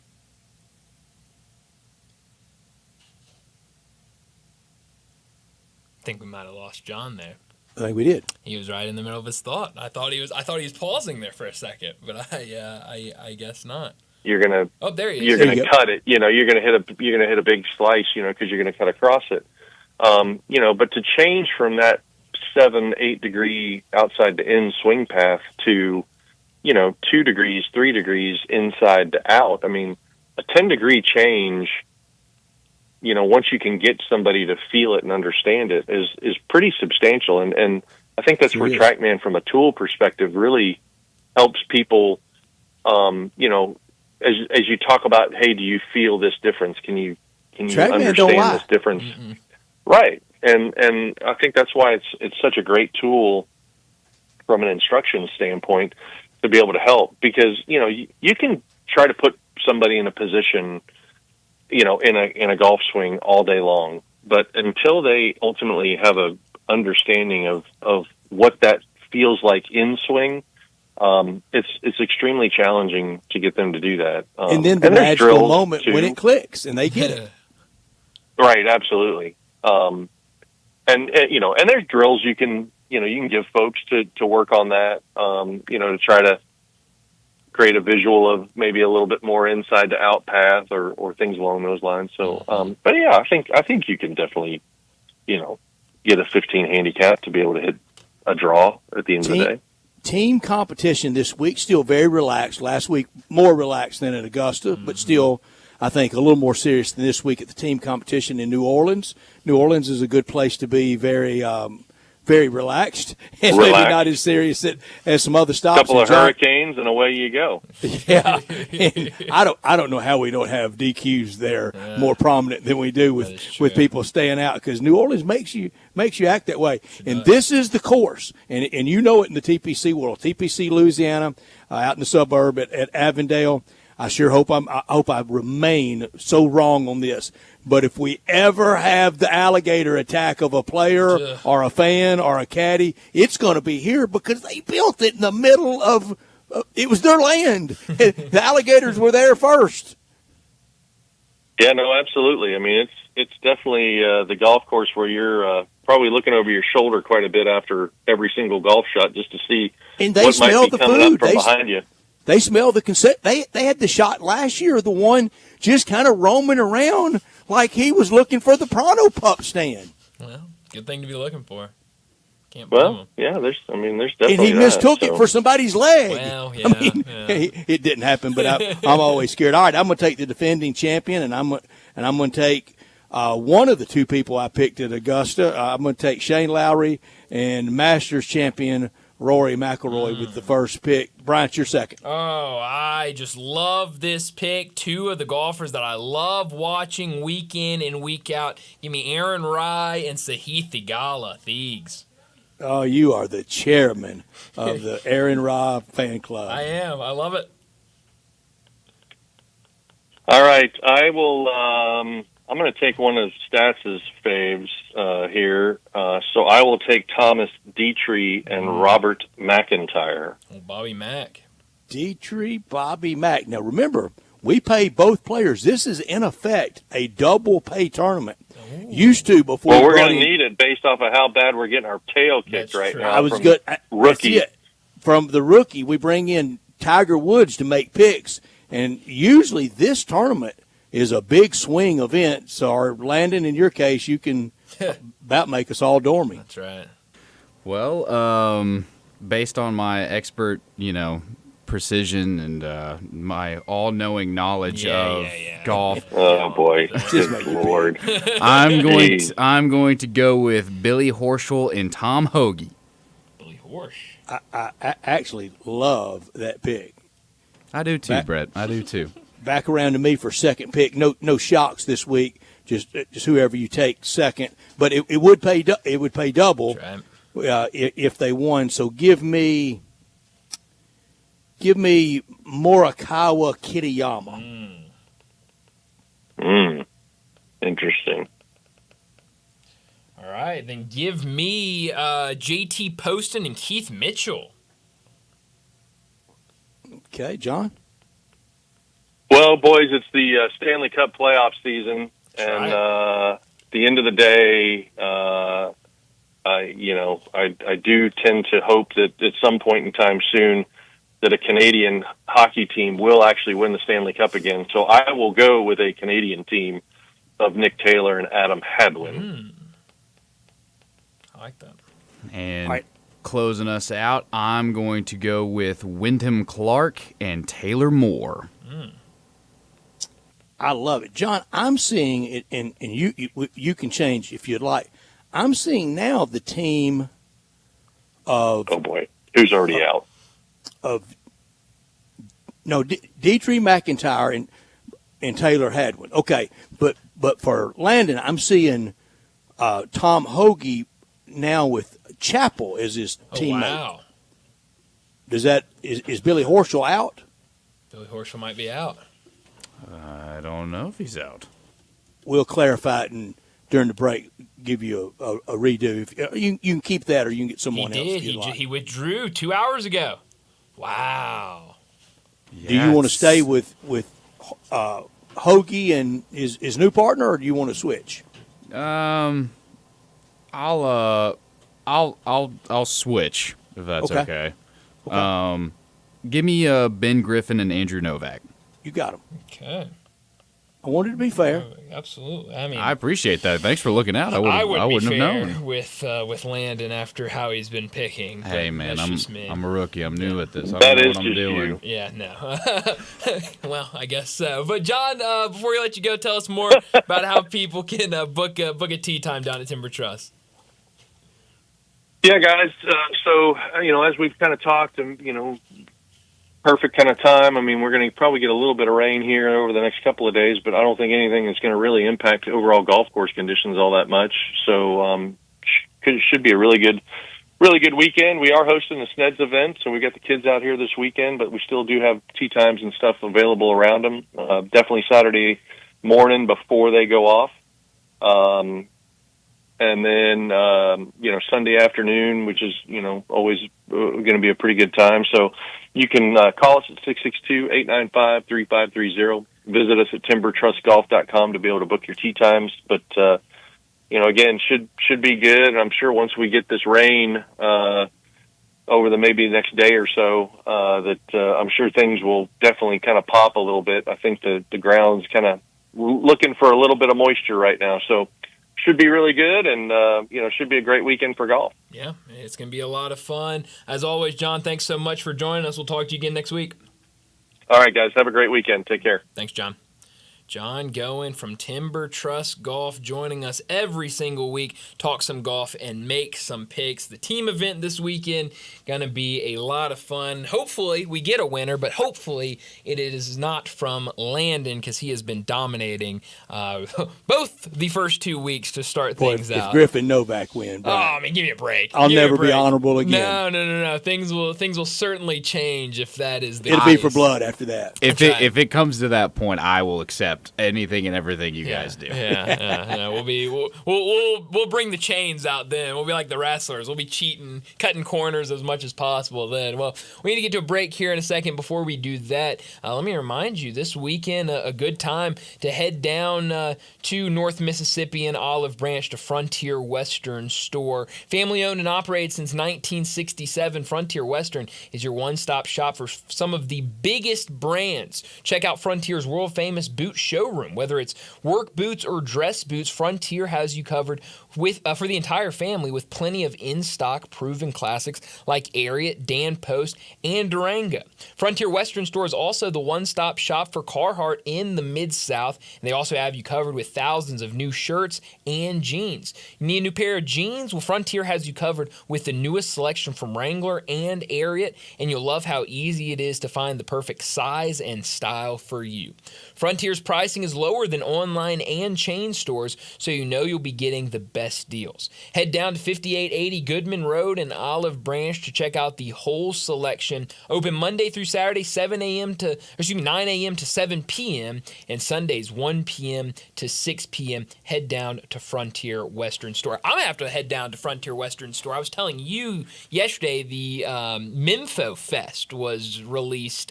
The lineup was released yesterday. Tyler Childers going to be there. my guy Charlie Crockett going to be there? I'm going to have to the get ideal situation I'm for gonna you. have to get some new clothes for that event later this year. So I'll definitely have to head down to Frontier Western Store. You should do the same, especially if you're going out to that event. Be dressed in style. Well, we need to get to another break. We talked a lot about the Grizzlies and the Thunder, but some other NBA playoff series in action last night. Bucks and Pacers, Timberwolves and Lakers. 3 games tonight as well. We'll talk about all of that next on Sports Time. Be sure to follow us at Sports56 WHBQ on Twitter, Facebook, Instagram, and YouTube to watch live video of our shows. Stay up to date with station events and have chances to win prizes. Don't miss out on anything that's going on. Follow us at Sports56 WHBQ. Briggs Powder Coating for a beautiful finish every time. Briggs Powder Coating specializes in automotive, ornamental, residential, and industrial coating. With 2 conveyor lines at the largest specialties in the Mid-South, Briggs can accommodate all of your powder coating needs. Locally owned and operated since 2002, Briggs Powder Coating will customize a beautiful finish just for you. Drop by or call to see how Briggs Powder Coating can bring color to your life. 901-367-2771 or BriggsPowderCoating.com. Join us celebrating 26 years of Napa Cafe. Hi, I'm Glenda Hastings, owner of Napa Cafe, and I'm inviting you over for dinner. Treat yourself tonight with a delightful dinner of scrumptious combinations, fresh salads, homemade soups, or maybe start with an appetizer like our baked Dungeness crab dip with manchego cheese, lemon, garlic, and French baguette toast. Drift into one of our fresh seafood dishes like the caramelized sea scallops with curry beurre blanc, black forbidden rice, and Thai mango salad. Or our ancho honey glazed salmon with creamy black bean puree, avocado pico de gallo, and jalapeno crema. Maybe you're looking for something cozy and comforting, like our Duroc pork chop with apple brandy demi-glaze and blue cheese bacon mashed potatoes. We have something for everyone. Napa Cafe, open Wednesday through Saturday for dinner starting at 5 o'clock. For reservations, visit our website at napacafe.com. Come join us as we celebrate 26 years of Napa Cafe. I'd sure love to see you. Locally owned and operated for over 40 years, Automatic Gates Construction tailors custom gate solutions for all your residential, commercial, and industrial needs, including repairs, maintenance, and installation. Automatic Gates Construction specializes in designing and installing automatic gates and fencing that seamlessly blends security, functionality, and aesthetic appeal. Elevate the safety and efficiency of your property with a premium gate solution. Automatic Gates Construction at myautomaticgates.com. Visit Frontier Western Store today for new shirts and boots. Frontier is your top Carhartt store in the Mid-South. There's thousands of in-stock shirts and jeans. They have the classic K87 pocket tee in every color they make, including new ones just released. Available small to 4X. Want new jeans? Frontier has you covered with super tough work denim by Carhartt. And you've got to check out their selection of area jeans for men, women, and children. You'll love how easy it is to find the size and style you need. Have you seen Frontier's remodeled world-famous boot showroom? It continues to expand. New styles by area just arrived, plus plenty of in-stock proven classics too. Whether you need work or dress boots, trust that Frontier is the place to come. See thousands of pairs of Ariat boots and thousands more by Dan Post, Corral, Durango, Rocky, Twisted X, and others. And Frontier's pricing is lower than online and chain stores, so you know just the local shop to visit. Frontier Western Store, 5880 Goodman Road in Olive Branch, and on the web at frontierwesternstore.com. Locally owned and operated since 1967. This traffic brought to you by Brinson Tax Service. They protect you like family. Sports 56 traffic. It's trying to build a little bit more through the Midtown area in the last few minutes on 240 southbound and South Parkway. We're still dodging some rain showers out here. Just depends on where you are. According to the radar here that we're looking at, there's some in North Mississippi this afternoon affecting certain parts of DeSoto County, so be careful as it gets busy now on 40 East, already passing Sycamore View Road out towards Germantown Parkway. Dandelions, nutgrass, crabgrass, Lawn Solutions can take care of all this for you. Make your yard look really good this spring. Call Lawn Solutions right now at 867-5626. I'm Commander Chuck with your on-time traffic.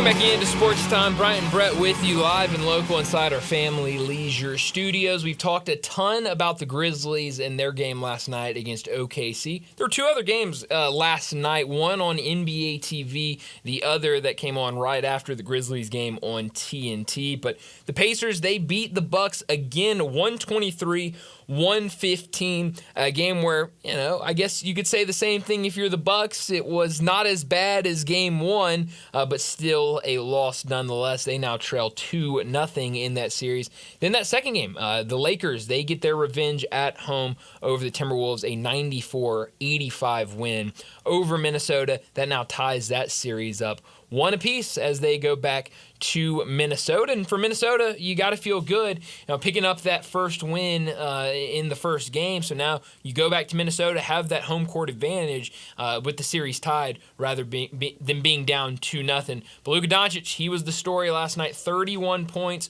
12 rebounds, 9 assists, so close to having that triple-double. It's hard to beat a team that you can either go to LeBron James or Luka Doncic, and it feels like most nights one of those guys is going to be on. And both of them had that night that they will have to have the rest of the playoffs to keep advancing. Yeah, no, you're absolutely right. And I think neither team shot the three ball well in that game last night. You look at Minnesota, 5 for 25, 20% from three. The Lakers, 6 for 29, 20.7% from three. So both, really poor shooting performances. But you had Luka pretty much hitting every single other shot he put up there, and then LeBron James, kind of same thing. Anything outside of the three ball was falling, and got some production. Austin Reeves was a lot better in that game last night, but Jackson Hayes still unplayable right now for this Lakers team. It feels like they're going to have to win this playing a little bit smaller ball without a true center down low. No, that headband on Reeves just really it just makes me not miss the 70s at all. No, not at all. And talk about and you didn't miss anything in the 70s. Well, I'm glad to hear that because I was really worried I might have missed something. You did not in the 70s, but Austin Reeves, 16 points last night, a lot of 5 big assists. collars and smoke. Yeah, that's pretty much lines up with everything I've heard about the 70s. So I'm glad I didn't miss anything. But Austin Reeves, that's a guy that they look to as somebody that can bring 3-point shooting. 16 points for him last night, 5 rebounds, 5 assists, 0 for 6 from deep. So, this was a really poor shooting performance by both sides. And, again, another game where you talk about poor 3-point shooting from the Lakers, and Dalton Knecht did not see a single minute of action in that game last night. It feels like the Lakers saying he's not ready for playoff basketball right now.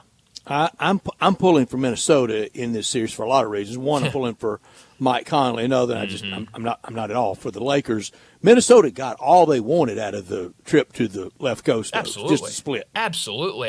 That goes right back to when we were talking on Monday about the weekend and all of these home teams up 1-0, and then you look at Minnesota going up 1-0. You look at the Warriors also going up 1-0, both on the road. Yeah, no matter what happens in game 2, you feel great going back home because now you've got 2 games at home where you've got those fans, and those fans. We've kind of talked about it earlier in the show. We talked about it with Jonah Dillon. What is the crowd atmosphere going to look like tomorrow night for the Grizzlies when OKC comes into town? Well, we know what it's going to be like for Minnesota. They're going to have a whole lot of momentum. They're going to be loud. They're going to be into it because they stole one on the road, because they're right there in that series. And so, that's all you wanted if you're Minnesota. Just take one of them, and they got the job done. 95th playoff game all time in Mike Conley's career. Wow. He is in a big tie for 95th with Matt Barnes, Bill Bradley, Jason Collins, Cliff Hagan, Bill Keller, Alonzo Mourning, Peja Stojakovic, and Mark West. In his next game, he joins a very crowded group tied for 193 with 96 played. That includes Elvin Hayes, Kyrie Irving, and Dave DeBusschere. Wow, it's a good group to be in. There's some good names there, and Mike Conley, obviously all the success he had here in Memphis with getting in the playoffs and making some deep runs, and now obviously doing his thing in Minnesota. And played one game or a couple games with a broken face. Sure did. Sure did. I mean, those masked up Mike games were those were incredible. It hurt to look at. Yeah. I mean, we talk about it a lot that the core four and those guys that came through and just some of those stories, some of the legacies that were made off of those playoff runs. That was one of them. Mike Conley out there, masked up, and you didn't know if he was going to be able to go, and he comes out, rocking the mask, and then a lot of people brought their own mask to other games to show their support, and so the legacy of Mike Conley here is huge, and that's a big reason of the grittiness that he played with, the leader he was as the point guard, and so it's really cool to see him still playing and still having a lot of success in Minnesota. 95 playoff games for Mike Conley, and then at the top of all-time games played in playoffs last night, his 289th. Wow. LeBron James. There's another guy that just keeps on going and keeps on having success. Almost 3 seasons in the playoffs. That's crazy. It's you can't even make it up. But that's how good he is. No, more than 3 seasons. Yeah. I said earlier I had basic math skills. Maybe I don't. Well, Maybe I need somebody to tell me the difference between 51 and 19. It's what, 4:38 on a Wednesday. Yeah. I mean, we're hitting that middle of the week, Brett. You never know. But no, that's it. You have LeBron James on your team. Yeah, you can pretty much cash in that bet of making the playoffs with 3.5 years wow, in the playoffs. That's crazy. That's insane. That is insane.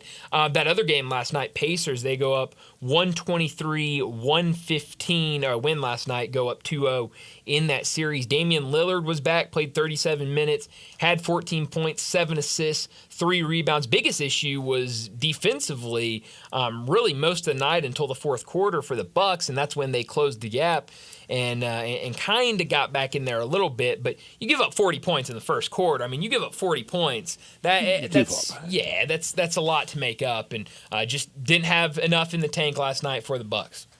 No Eastern Conference expert of mine. Did you know there was this much bad blood between the Pacers and the Bucks? Oh, I had no idea. It's ugly. Here we are. I mean, and you've got Damian Lillard now playing last night, getting into it with Tyrese Halliburton. Game 1, he's in street clothes on the bench, getting into it with Tyrese Halliburton. Should never talk in street clothes. No. Probably just should stay on the bench and watch the game. Speaking of Tyrese Halliburton, I said that I had some nuggets from the anonymous player survey in the NBA. Tyrese Halliburton voted most overrated player in the NBA. How about that? He was on the Olympic team, wasn't he? Sure was. Well, and some people question should he have been on the Olympic team. So maybe that factors into being overrated. There are questions around that. Was it at the selectors or just that he was selected? I think it was a little bit to the selectors, but then maybe more to the fact of there are other guys out there. Why is he the guy that makes the Olympic team? Yeah. I don't really know, but kind of goes back. I think he's rated about properly. I think he is too. I mean, when I think of I think Tyrese Halliburton's a good player. I think he is a star in the NBA, but I don't view him as one of the faces of the NBA, and that's kind of how I would more view an overrated player. High Hardwood. Okay. Would you rather have Tyrese Halliburton over any of our putative big three?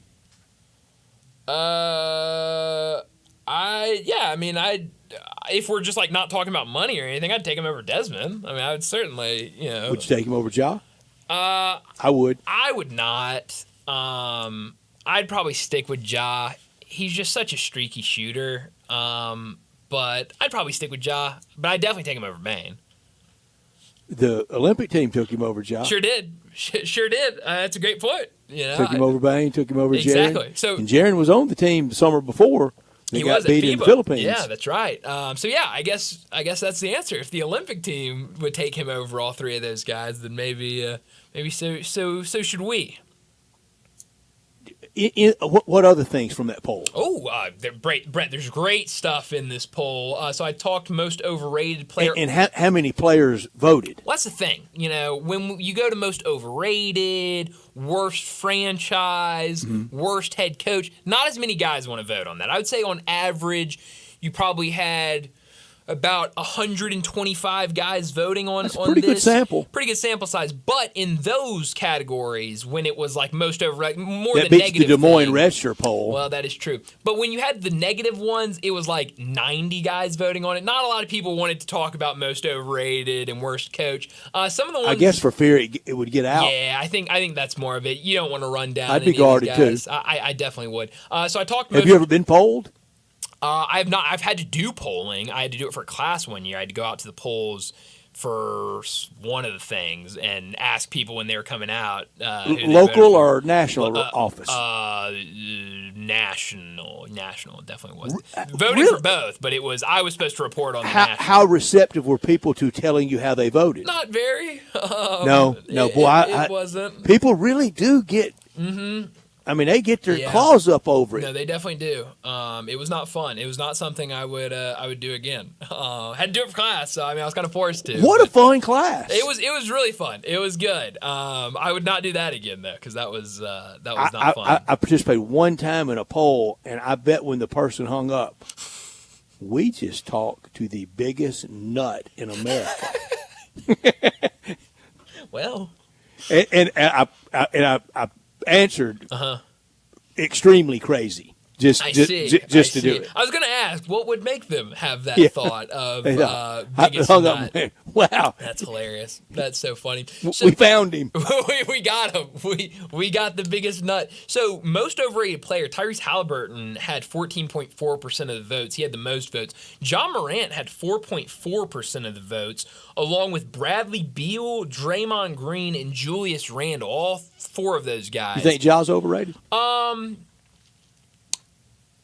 Maybe a little bit, but he kind of gets into the category of injuries have derailed him a lot. So I don't know if I would call him overrated. Just injuries. If it's same with Zion, like I wouldn't call Zion overrated because we barely see him out there. He's never got really to the starters. Exactly. Blocks. You know, you can't see him out there. Some of the other things that jumped out at me, Jaren got 2.9% of the votes from league's most underrated player. Cade Cunningham received the most votes for that. Cade Cunningham in time that will he'll get separation from that. For sure. He'll get his He rate. absolutely will. Best organization, Grizzlies got 1.5% of the votes. The Warriors received 21.9% of the votes. Worst organization, Grizzlies received 1.8% of the votes. Charlotte ran away with that with 38.1% of the votes. You know, the Jets always win that in the NFL. Oh, yeah, always. Every single time. How about this? Taylor Jenkins got 1.4% of 147 votes for best coach in the league. Now, I don't know. I could not find a date when these were, like, shipped out. John Conchar had a vote? Well, besides your own head coach. So these were people that are not on the Grizzlies. You had to vote for a coach that bet it wasn't yours. Dylan Brooks. Bet it wasn't Dylan Brooks. Bet it wasn't Marcus Smart. I don't know. Marcus Smart was at that play-in game on Friday. Well, I guess Taylor Jenkins sure here, was. So maybe that is why he was back. But, I don't know who was voting for Taylor Jenkins, but good for them for voting him. So Michael Malone also got 2% of the votes for best coach in the NBA. How about this? Player in the league you would least like to fight. Great question. I love Stewart. This. He was second. James Johnson, still in the league, learned that. He received the most votes. That's the best answer out there. 63.1% of the votes went to James Johnson. Isaiah Stewart received 13.5% of the votes. Those are both the right answer. I mean, just kind of standard practice of mine. Anybody with a neck tattoo. That's right. I'm not messing with them. They play for keeps. I'm not messing. How about this, though? Jalen Duren received 1.4% of the votes. Good for Jalen Duren. I think that's just brute, raw ability and strength. I don't think I've ever seen him lose his temper, has he? And that's why I think it's more of a compliment of his size and how physical he plays. Because I think if he ever got mad, you'd know it. Yeah, he's not a guy I would want to mess with. Stewart jumps crazy. Oh, he cleans out the whole building. He is insane. Like you're pulling fire alarms and running for your life. And based on everything I've seen, it doesn't take much to get them set off. It's very very limited thing or very little things. Yeah, if Jalen Duren is slow to it, he seems pretty. Man, he is really quick to it. So some really good stuff. One thing, I'll have more on this later, but they asked, are the NBA's gambling partnerships good or bad for the league? And 46% of 150 votes said it is bad. 12% said somewhere in the middle, 8% undecided. Only 34% said that the gambling partnerships were good.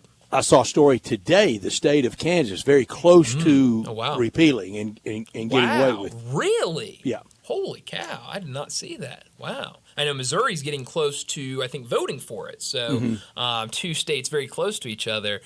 Very different, it seems. But definitely some good stuff from The Athletic on those player polls. Let's go ahead and get to another break. And when we return, it'll be time for Big Number of the Day. We are real sports talk. Sports 56 WHBQ. Available on your radio dial at 560 AM and 98.5 FM, as well as around the world online at sports56whbq.com. Take us with you everywhere by downloading the Sports 56 app. And at home, just say, Alexa, play Sports 56. Sports 56 and 95 FM. Paying rent can feel like throwing money away. And when you're spending so much, it can be hard to see yourself buying a home. So Rocket Mortgage is helping you put your monthly rent towards home ownership with Rent Rewards. For the first time, save up to $5,000 off the cost of your first home just by paying rent.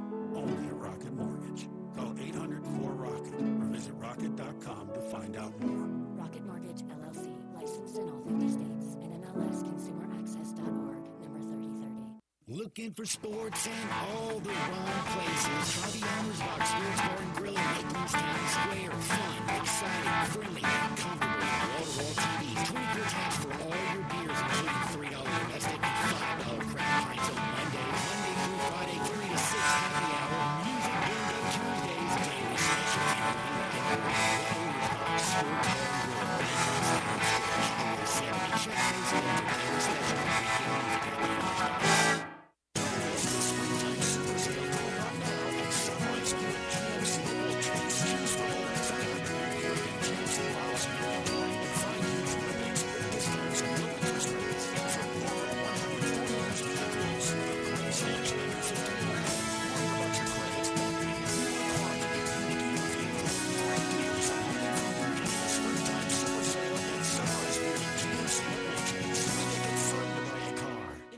Sunrise locations, all financing on approved credit. Kubota Orange Days are here, so come see them Saturday, April 26th for food, fun, and a lot of Kubota Orange. From America's #1 selling compact tractor to zero-turn mowers and personal RTVs, get your perfect match. Now through June 30th, get 0 down, 0% APR for 84 months on select compact tractors. See the details at KubotaOrangeDays.com. Kubota Orange Days, Saturday, April 26th from 8 a.m. to 2 p.m. with Sports 56 and St. Larry's Barbecue from 11 to 1 at First Choice, Farm and Lawn, 701 Highway 64 in Keens.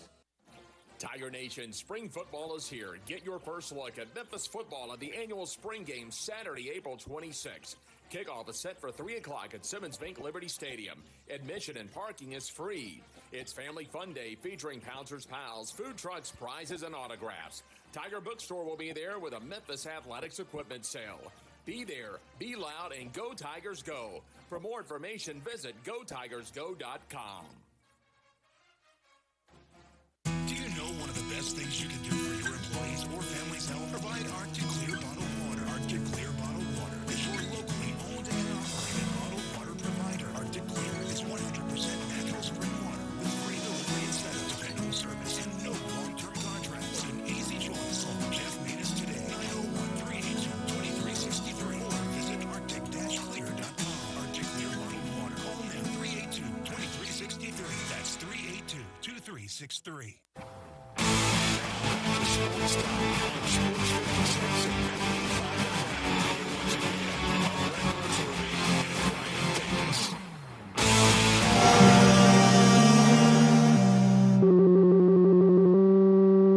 Big Daddy. Hello, Big Brown. It's a guy, he wants to be big, then he gets big, he doesn't want to be big anymore, then he gets small, but the suit's too big. Big Daddy. The big boy. You're a big guy. I think she's trying to pull a fast one on Big Daddy. The big number of the day. Well, Brett, my big number of the day, it strangely enough comes from college basketball. I did not know that we would be talking much college basketball today, but my big number is the number 5. That's because former 5-star recruit and former Kentucky Wildcat and Ohio State Buckeye, Aaron Bradshaw, has officially committed to the University of Memphis, the 7-1 sophomore. That's big. That is huge. That is a really big pickup for Penny Hardaway. We talked about it last week, a guy who averaged over 6 points a game, a handful of rebounds per game at Ohio State. I think a guy that can come in and it will be kind of the same fit as Dane Danger was last year. Dane Danger came in as a guy at Illinois,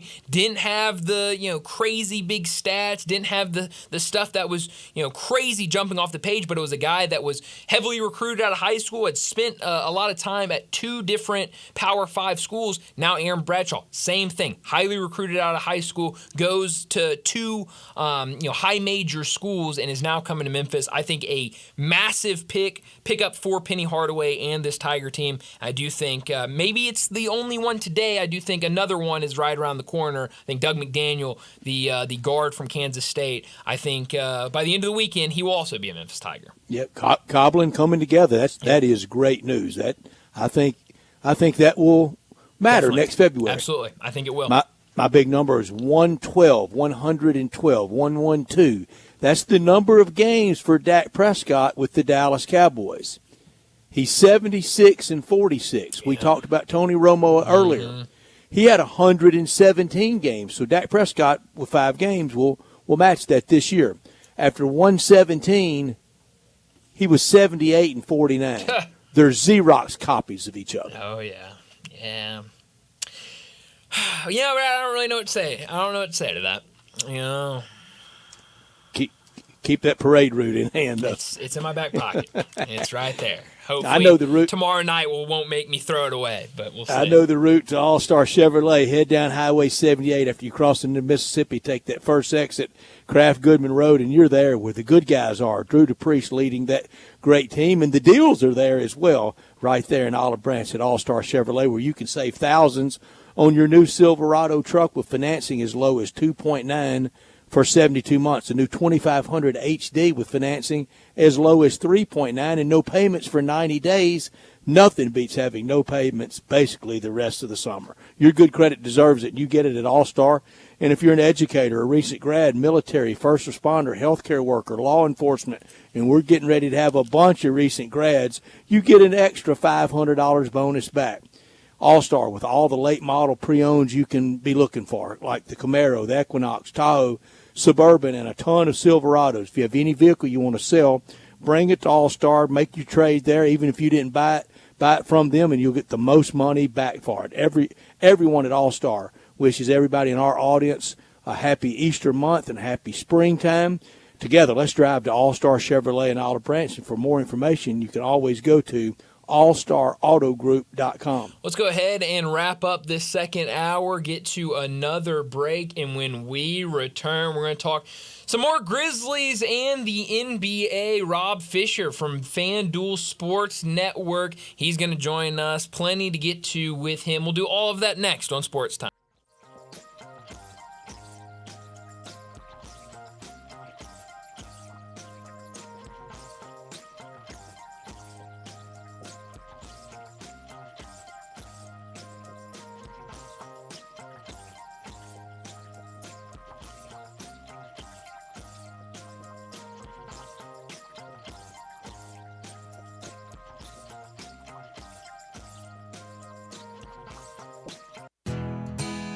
Nestled in the heart of East Memphis, located corner of Park and Cherry, is a beautiful residential neighborhood. I'm here at Town Village Audubon Park interviewing a new resident, Carolyn. Share with us why you chose Town Village. Well, if your parents or special friends need to make that big move, let me share with you my experience. It was tough for me to leave home, but then I discovered Town Village. I would like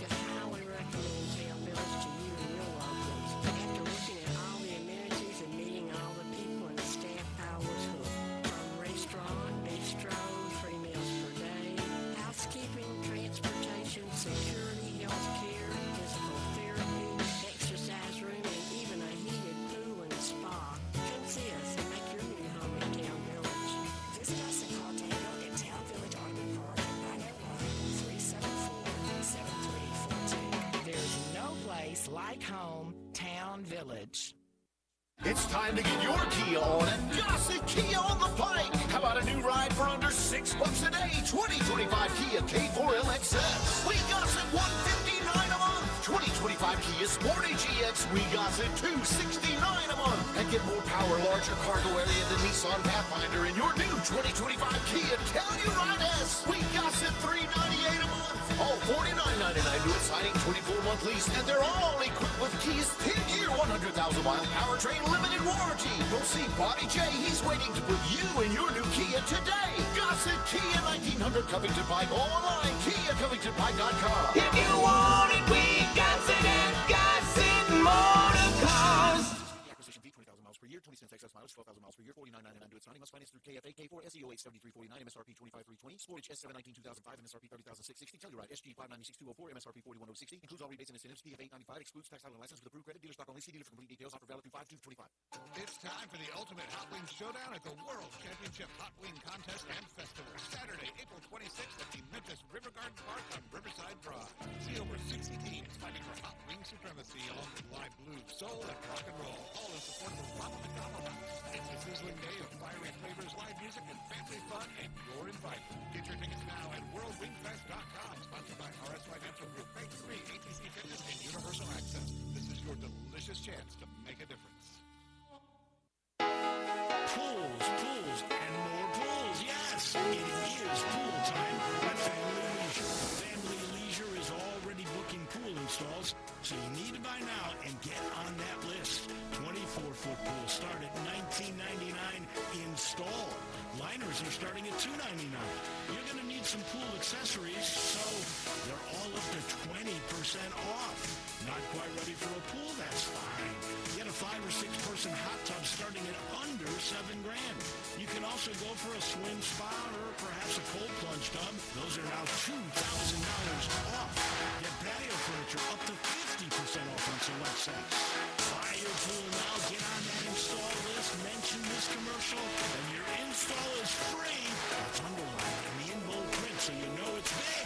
It's pool time at Family Leisure. Family Leisure. Whitten Road at I-40, where family and fun come together.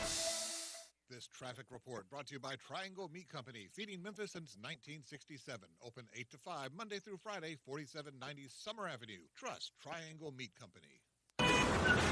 Sports 56 traffic. Good afternoon. Still dodging a few rain showers out here in rush hour traffic, so give yourself extra time. Here's what we're seeing. Heavier traffic volume on 240 east from Mill Branch all the way out to 385. I-40 has already picked up with more volume going eastbound from Sycamore View Road out past Germantown Parkway, trying to get through Midtown. Right now, busy in the normal spots. Dandelions, crabgrass, Lawn Solutions says this is not a problem. They can take care of all this for you. Make your yard look really good this spring. Call Lawn Solutions right now, 867-5626. I'm Commander Chuck with your on-time traffic. Sports 56, WHBQ Memphis, and W253DF Memphis, with Dave Willotion, weekday mornings from 10 to 11. Now, back to Sports Time on Sports 56 and 98.5 FM. This hour brought to you by Jaguar Land Rover once again. Say you stand by your man.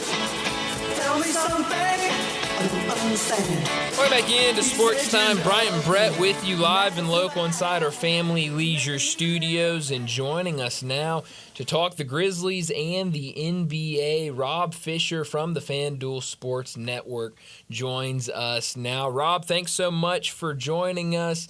Obviously, last time we talked with you, we didn't know if the Grizzlies would be playing a playoff series against the Oklahoma City Thunder, but they go out there, they beat Dallas Friday night, and now down 2-0 against the Oklahoma City Thunder. Let's go back to last Friday. A good environment. The towels were waving, and the Grizzlies got the win over Dallas to punch their ticket into the playoffs. What did you see in that game from the Grizzlies to get that 8th seed? It looked more like the Grizzlies. It felt, it was great. The feeling in the building, it felt like playoff basketball. The atmosphere was playoff basketball. The Grizzlies played with a more sense of urgency. They played really well. They got the win. Crowd got behind them. It was a lot of fun. I mean, I always say this to people: don't take the playoffs for granted, because those years that they're not there, how much you miss it. And so those years that it is there, make sure you enjoy it. And that was an enjoyable Friday afternoon. Despite the fact you knew what was looming ahead in Oklahoma City, it was still great to get the win and still great to get into the postseason. Because if anything else, just the experience of playing more postseason basketball, I think is very good for this team. And Rob, now 14 out of 24 years in Memphis into the playoffs at 583. I'm going to call it 60%. We'd all signed up for that. So we knew the looming in the playoffs was going to be difficult. Did we know that was looming on Sunday? Well, I don't think anybody expects that to ever happen. That was brutal. But this is a team now. You've played them 6 times. In all 6 games, they've led by as many as 20, by 20 or more. So it's not out of the realm of possibility that one could get away and could be like it was on Sunday. I think there were a lot of factors on Sunday. I think the Grizzlies' quick turnaround was a factor. I think that with the schedule that they had and then playing that early noon game on Sunday, I think was a factor. I think that the injuries are a factor certainly, but there were a lot of factors. But the biggest factor is Oklahoma City's the best team in the league, and they've shown it all season long. They've shown it in the head-to-head matchups with the Grizzlies all season long. And the Grizzlies have no margin for error when they play Oklahoma City. And, that one got away from them on Sunday and just continued to spiral out of control. And then, the same thing happens on Tuesday where you get off to a start where you start 0 for 10 from the field. You're getting stops, but you're 0 for 10 from the field. You're down 12 to a team that when you're down 12 feels like it's 20.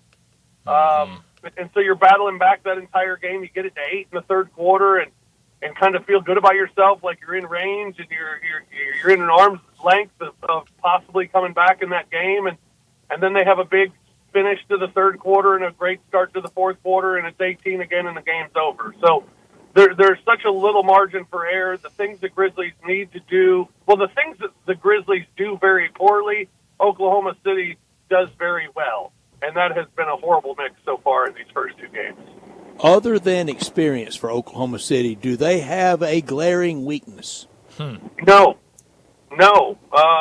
That's starting frightening. 5. No, I mean, they're starting 5, their second 5, the way they play defense, the way they're on a string defensively, the way that they, you can try and play faster than them, which the Grizzlies are trying to do, but they can play just as fast, if not faster. For it to be a team that's that good offensively and playing as fast as they do, they're just as good, if not even better, on the defensive end. So, no, I don't think they have any weaknesses. I think they're the best team in the NBA, and I think they'll eventually be the NBA champs.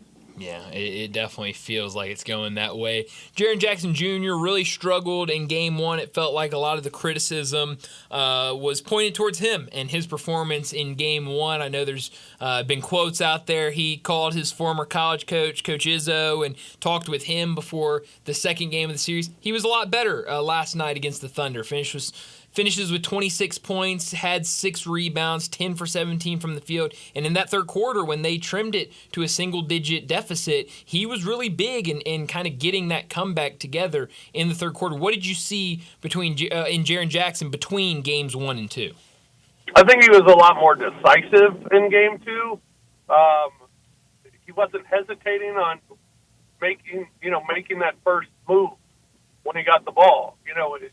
In Game 1, I thought a lot of times he was a little slow making that first move to where the double team would come, and now all of a sudden he's got to make that decision on how to get out of the double team.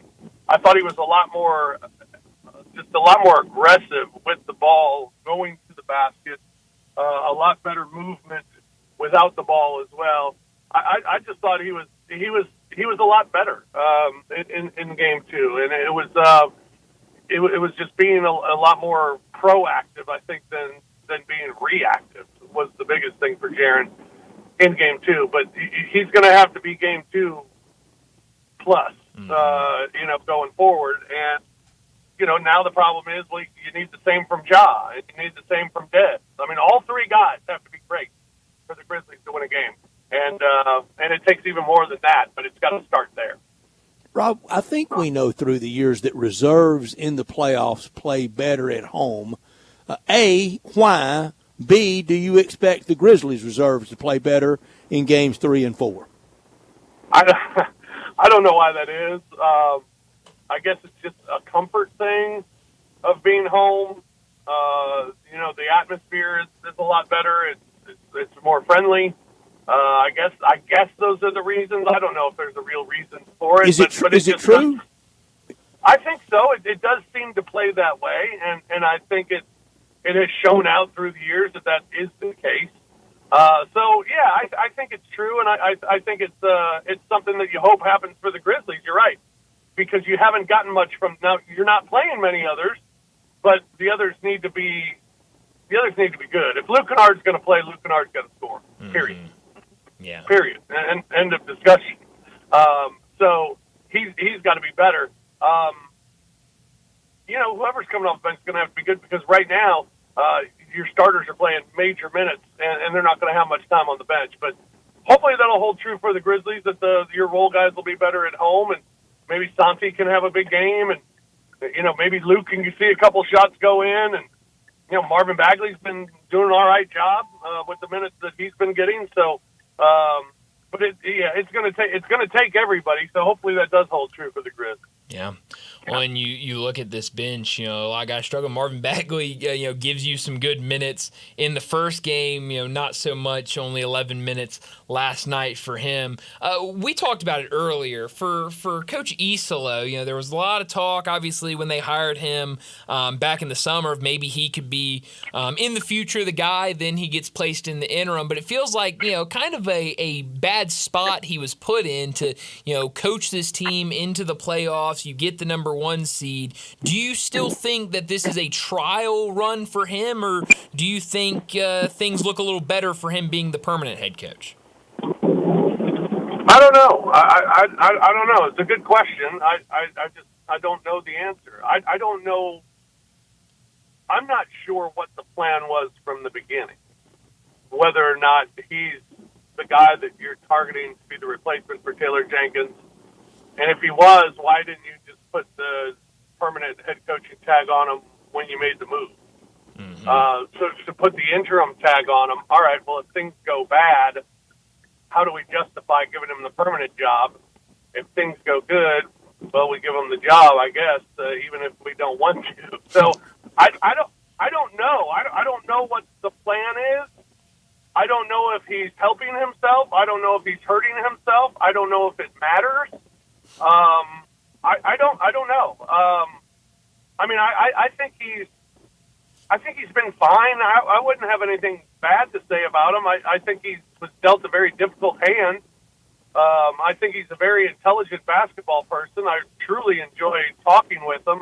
He's a very pleasant man, and he's brilliant when it comes to the game of basketball, and he's learned so much about the history of basketball that it's pretty fascinating to hear him talk about it.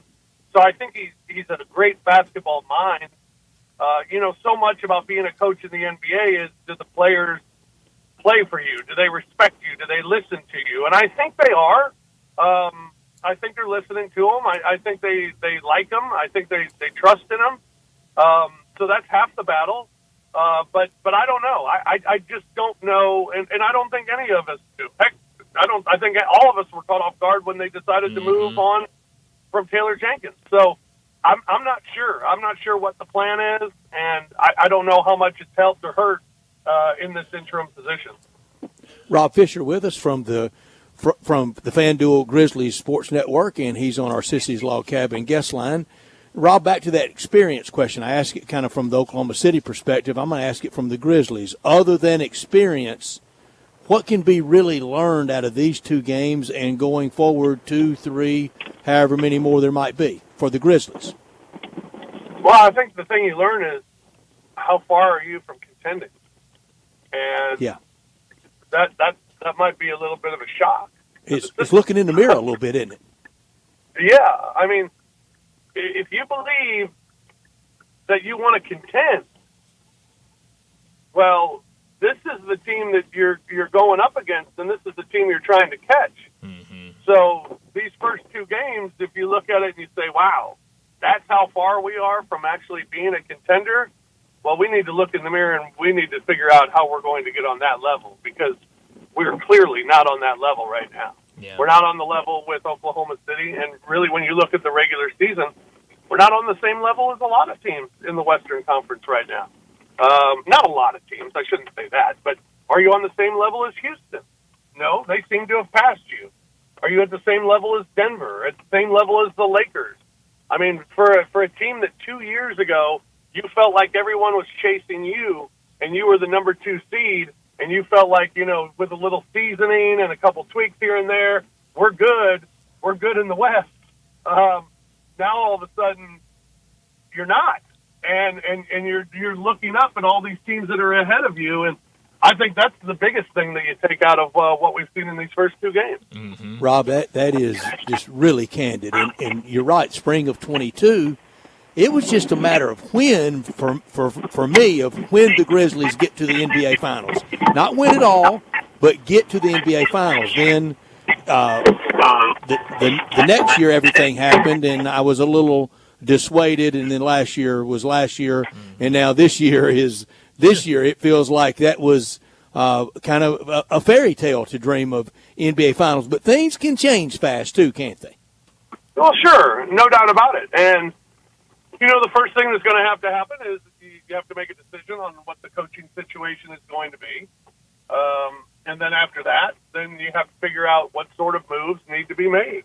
What you do with the free agents, what you do with your bench, how you improve that. Do you still try to get another guy that could be a starter on this roster that could help you there? They got to make moves though. This isn't where we look at it now and say let's stand pat and we'll get better by just the growth of the team. That's not the case anymore, because I think we've seen teams pass them by while we waited to do that. Yeah, Rob, in a most professional Rob manner way, very candid without being a bomb thrower and being accusatory. It is really illustrative that critique can be had, but without digging deep. Yeah. Yeah, no doubt. And you know, I mean, Dad, you watch these first two games, and it's obvious. And you can sit here and say, hey, we're an 8 seed, but we were just 2 wins away from being the 3 seed. Sure, you might have been 2 wins away from being the 3 seed, but you're still a long way from that team that's at the top right now. And that's the team you're going to be looking to try to catch. And they're going to be there for a while, too. In their building, in that building, do they expect to be champions of basketball this year? Yes. Yeah, that's pretty straightforward. I think, Can't blame you're him. right about it, too. Yeah. Talking to Rob Fisher, he joins us from FanDuel Grizzlies Sports Network to talk the Grizzlies and the NBA. Looking around the rest of the NBA playoffs, what series jumps out to you? Well, I guess the Clippers in Denver has been the most exciting series so far. 2 really good games that have come down to the wire. That's been fun. And I think that Minnesota and the Lakers, it was, you know, Minnesota was with that great performance in Game 1, and then they come back in Game 2 and played like they won Game 1. So that wasn't very good on their part. Houston and Golden State, I'm still looking forward to, expecting a long series there. Golden State stealing that first one there. But in Detroit and the Knicks has been entertaining as well. You know, I thought Detroit in Game 1, it felt like maybe the moment was a little too big for them. But they came back and rebounded in Game 2, and Kate Cunningham was amazing in Game 2. So I think that's going to be a long series as well, and I'm pulling for JB and the Pistons to knock off the Knicks, which I think would be great. And I think we'd probably have a new coach in New York if that happens, despite all the success that he's had with them. So I think it's been a good start to the playoffs. We've had a lot of series go 1-1, which makes it exciting for sure. And looking forward to the games tonight. The next coach, Coach Tom Thibodeau, do you think it's just the natural expiration date for Tom Thibodeau if they don't win that series? Yeah, I think so.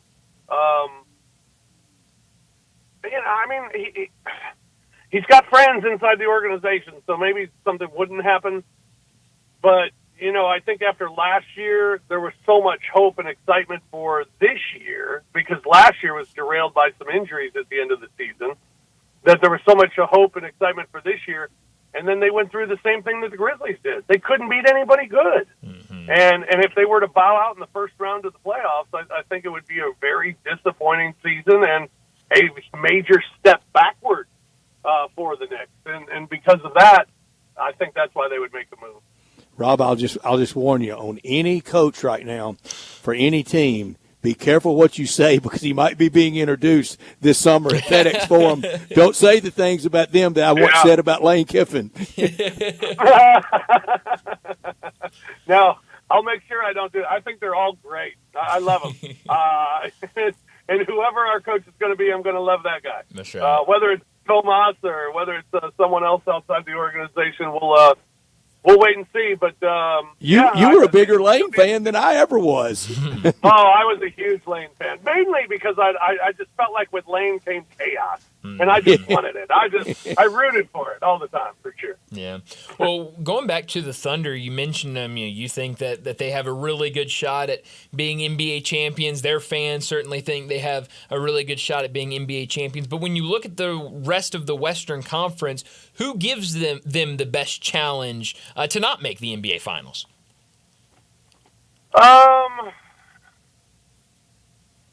I'd like to say Houston, because I think Houston is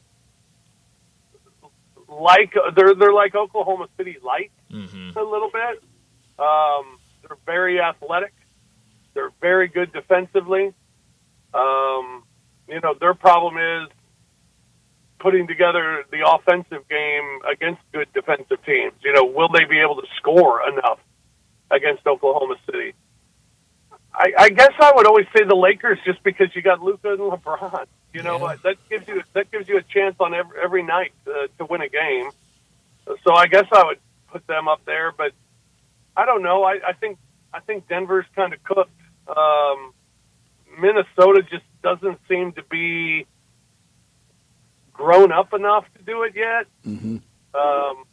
And other than that, the Clippers might be a team because of their defense and the way they're playing offensively, and Kawhi playing like he's one of the best players in the league again. So maybe the Clippers. I would say in order, I'd probably go Houston and the Clippers would be my top two contenders for Oklahoma City.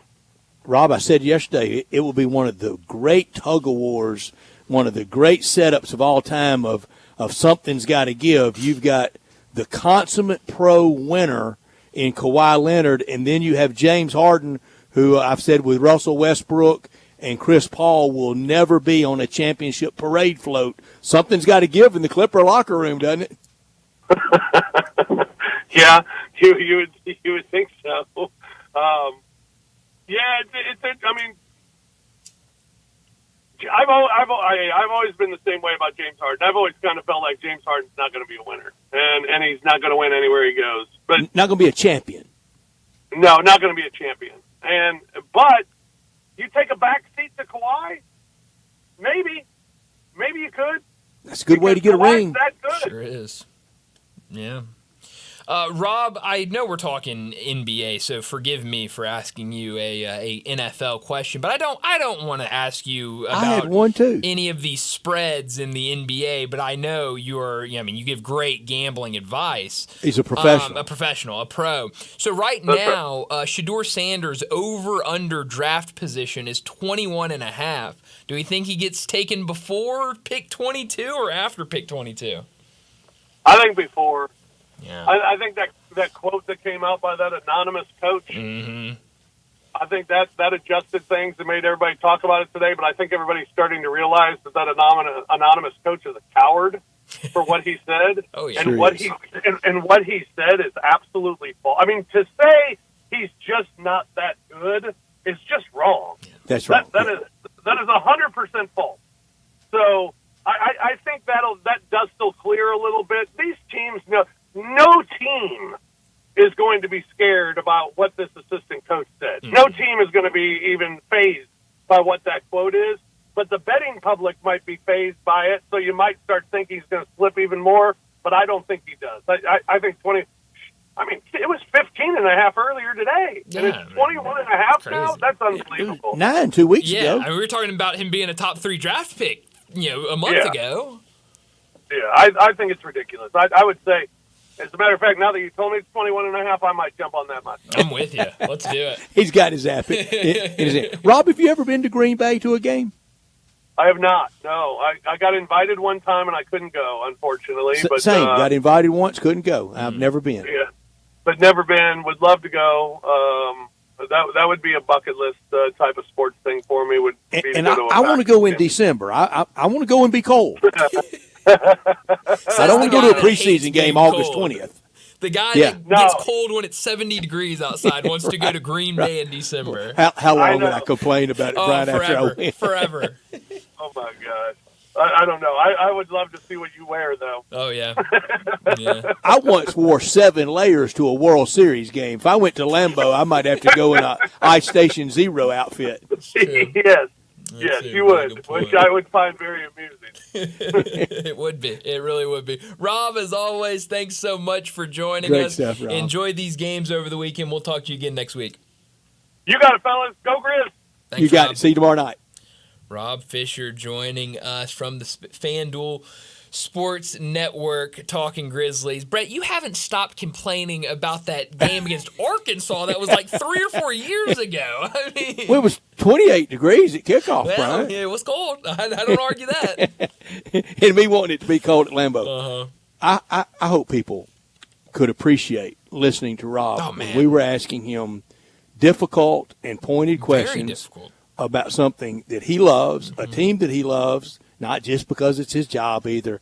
He gave an absolute tutorial on you can work for a team and still analyze it, critique it, absolutely, without cutting into muscle and cutting deep. Yeah, there are not many people that cover the team and are a part of a broadcast team for a team that would do what Rob Fisher just did. And he handled it extremely well. It was not bombastic. It was absolutely nothing that would get him in trouble. Everything he said was factual. And more could do that. Yeah, no, you're absolutely right. And,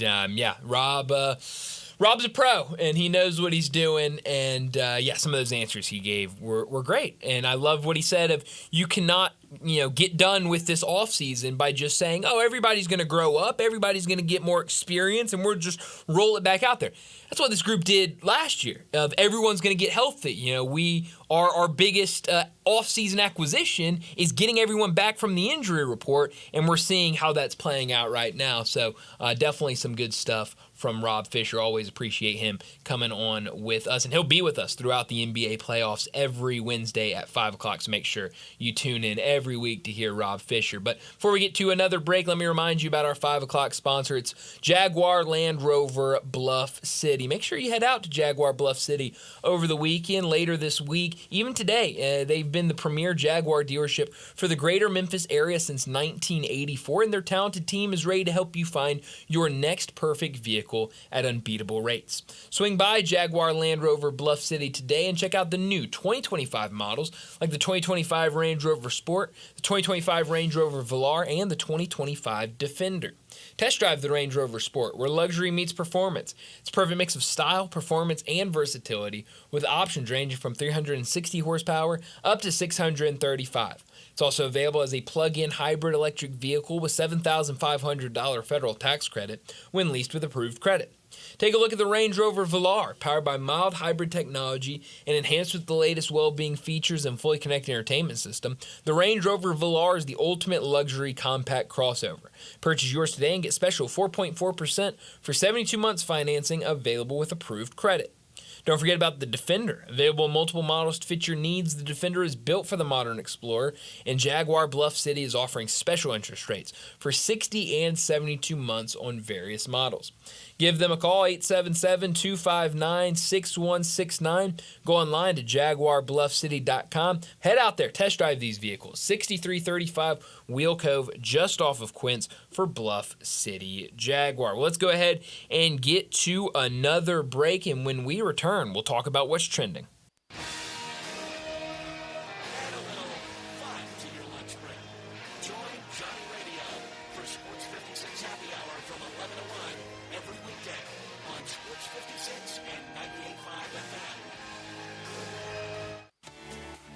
Jason's Deli. When you're dining in or picking up curbside, you can expect wholesome food and no surprises, just delicious sandwiches, crisp salads, and quick quality meals made with the freshest ingredients and no artificial trans fats, MSG, high fructose corn syrup, or artificial colors and dyes.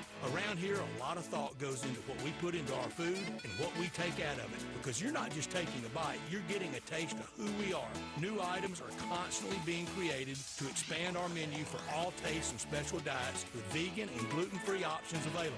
Convenience and on-time delivery you can count on. It's just a click away at jasonsdeli.com, so whether you need to feed 5 people or 5,000, the team at Jason's Deli, they have the credentials and the commitment to keep you satisfied. Freshness is nearby at Jason's Deli with locations at Ridgeway in the Park Place Center, Poplar and Highland, Germantown Road in Cordova, and on Goodman Road in Olive Branch. Jason's Deli. It's wholesome food and no surprises. It's the Freedom of Choice pricing program, Ram Truck Month and Jeep Celebration all in one at Gossett Chrysler Dodge Jeep Ram Fiat on the Pike. 2025 Compass Latitude 4x4, $49.69 off MSRP at $24,796 with Jeep Select Terrain System. Go from snow, sand, and mud. 2024 Dodge Hornet RT all-wheel drive, $12,673 off, or $397 a month with a turbocharged 2.0-liter engine standard. One of the most powerful SUVs in its class, or 0% for 72 months is available. 2025 Ram 1500 Tradesman Crew Cab with best-in-class payload capacity, now $13,335 off MSRP, or 1.9 for 72 is available. So drive past the rest and come to the best. Gossett Chrysler Jeep Dodge Ram Fiat online at GossettMotorCars.net. If you want it, we Gossett and Gossett Motorcars.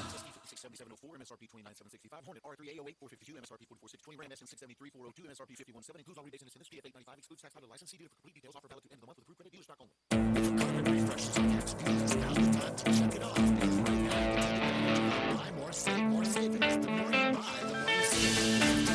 Special order purchases, plus home services and installation. All is left is to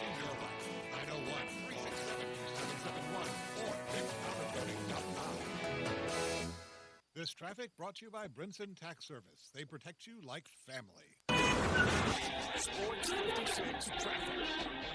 Good afternoon. We're still seeing some rain showers, possibly as you come down I-40 there, out of Shelby County into Fayette County. Again, be careful out here. We've had to dodge some rain to the north of Memphis as well, up towards Tipton County, as that builds now on 51 up through the Millington area. It's busy but moving right now south of Memphis on 55 going southbound down through DeSoto County. Dandelions, crabgrass. Lawn Solutions says, hey, we can get rid of all this. Call Lawn Solutions right now. These guys are great and they're affordable. Lawn Solutions, 867-5626. I'm Commander Chuck with your on-time traffic.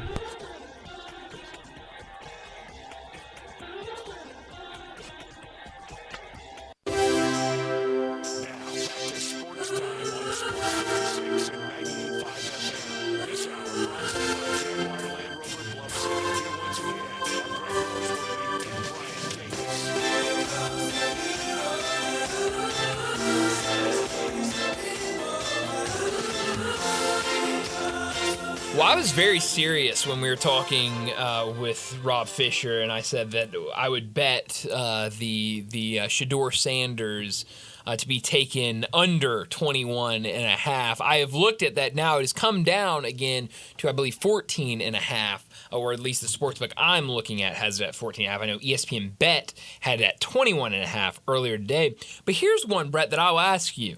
And I know you have been talking about this with somebody else, but I know that was a little bit of time ago, so I want to get your thoughts on this today.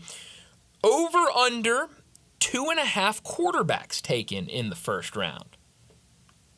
Over. All right, over. That is minus 140 right now on DraftKings. So DraftKings at least thinking at least 3 quarterbacks will go in the first round tomorrow. Landon, I still have our soft drink on it, don't we, Landon? That's right. A little soft yep, drink we there. sure do. And I owe you one. So you do. Worst you can do is come out even. That's a great point. Who has the over in that? I have the over. Okay. Brett has the over. All right. I took the under. All right. So well, we know there's one. We know for a fact there's one. Yes. There After will that, 100% be one. I need 2 more. Yeah. I think we're going to see 3. I think we're going to see Shedeur get taken by either Pittsburgh or New York, or maybe even New Orleans, and then somebody either at the tail end of that first round or trading up into the first round to take Jackson Dart. I think it's probably a reasonable bet that anonymous assistant coach is on a team that's going to take or deal to take Shedeur Sanders in the first round, running subterfuge sops. I think that's a lot of it, and that's why what can you believe? What can't you believe? Nothing. What are you? Nothing's real. Exactly. And there was another quote on Shedeur Sanders from that same story. Like I said, it was a lot. On both ends. Some of it was, here's one quote. His college tape looked like Caleb Williams without the elite physical arm talent. I'm sorry, you can't play that game at this level. So you've got to be banking on him making a jump from a decision-making in the pocket, on time, under pressure, where you don't have evidence of that on tape. That, to me, is what people are getting nervous about with him. There was another quote that said, I see him more of a backup that maybe he can develop into a fringe starter.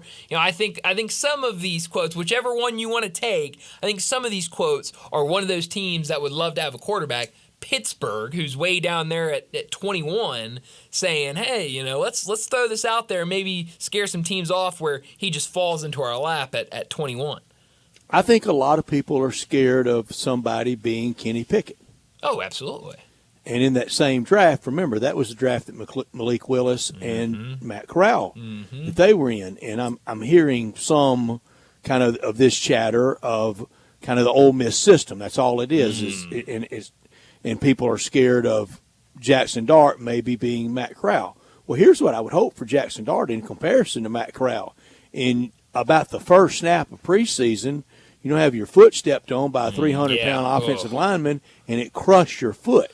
Yeah, no, that'd be great. That'd be great. I mean, that was a complete backbreaker for his Confident entire shot. career. Then the team finishes bad. They glom on to the next big thing in Bryce Young. And I think in time, I thought Bryce Young got better last year. Oh, yeah. He definitely running did. for his life. He's still small. But he was small the day they drafted him. Yeah. I mean, he wasn't going to turn into Cam Newton or even into the first round of Cam Ward. But we will see how it turns out. Most quarterbacks drafted all time from any school, any round. Do you know? I do not know. USC with 26. Really? That would have been a team I'd guess. Notre Dame 24. Stanford 23. Ohio State 21. Bama, FSU, LSU all tied at 18. Wow. That's from our buddy Brett CNC at Pick 6 Previews. That's great stuff there. It is. It's really good. He pours the draft stuff out. Oh, man. Yeah, he does, And ties a it to great college. job. Yeah, I mean, he does a great job covering it all with college football, but certainly the draft that gets – I'm excited for tomorrow night. I want to see how it plays out. Do you like it better standalone, the Thursday night thing, or did you like it when Saturday morning rounds 1 and 2? I like it, which is weird. Explain this one to me, Brett. I like the standalone first round. I do too. On Thursday night, and then kind of let the rest, because if we're being completely honest, everyone cares about the first round. People care about the second and third round. Not as many people care about rounds 4 through 7. So it kind of flows. Well, I know we'll be paying attention to all of the rounds. I like the bigness. It's it feels like it means a lot. But with that being said, I like the NBA doing both first and second round on the same night. I hated what we got last year, and I believe we're getting it again this year, where we have the first round one night and then the second round the next day in the middle of the afternoon. I hated that. Give me both first and second round for the NBA draft on the first night. For the NFL, give me first round on one night. I feel like it's a good opportunity. You can dive into all the picks, all of the guys that are getting drafted in that first round. You have more time to kind of do that and talk about all of them, and then you'll get to the rest of the rounds, the next night and then into the weekend. So Brett CNC at Pick 6 Previews, he narrows it down. Most quarterbacks drafted since 2000. Oh, wow. LSU and USC tied with 9, 7 each for Ohio State, Oregon, Stanford, and Georgia. Wow. Alabama, FSU, Louisville, Michigan, Oklahoma, and Tennessee with 6. Yeah, wow. Well, since 2000, Tennessee's had 6 quarterbacks taken somewhere. That is, I guess when you start adding them up, that since 2000 is a long time. That's a long time. There's a lot of guys that go into that, but a couple of those schools, they'll add another quarterback this weekend with the NFL draft. So I think Jalen Milroe is the big question of where does he go. I saw this yesterday somewhere. I don't remember exactly where I saw it, but the question was, can Jalen Milroe be at any point in his career a starting quarterback in the NFL? And yes.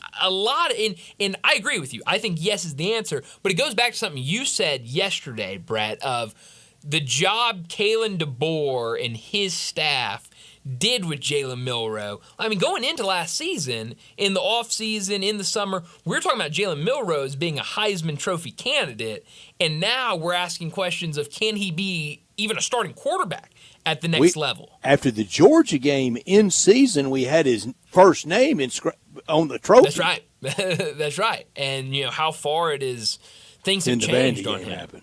Well, yeah, that'll do it to you. I mean, And then Oklahoma sealed it and sealed the season. I've tried to find it today, but the ESPN college football writer, Bill Connolly, he put out his college football playoff mock bracket. It has 5 from the SEC, but I haven't been able to see the rest of the teams. Yeah, you asked me earlier if I had seen that. I have not seen it.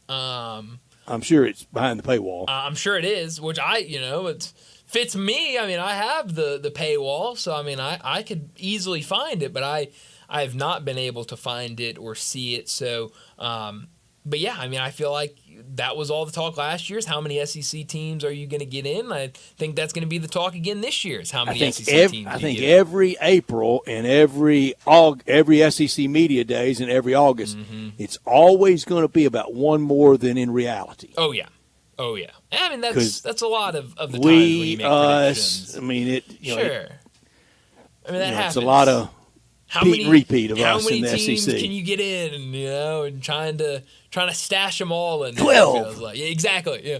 Let's get 16 in, forget it's a 12-team playoff. So that doesn't surprise me. A lot of great draft nuggets. Chris Vanini tweets, Cam Ward will be the first number 1 pick who didn't reach the college football playoff or win the Heisman since Jared Goff in 2016. Whoa. And the second since Eli Manning in 2014. Whoa. All right. Wow. Okay. Usually it corresponds with big stakes winning. Yeah, but obviously Goff was not on that good a team. Eli was on a 10-3 team his last year at Ole Miss.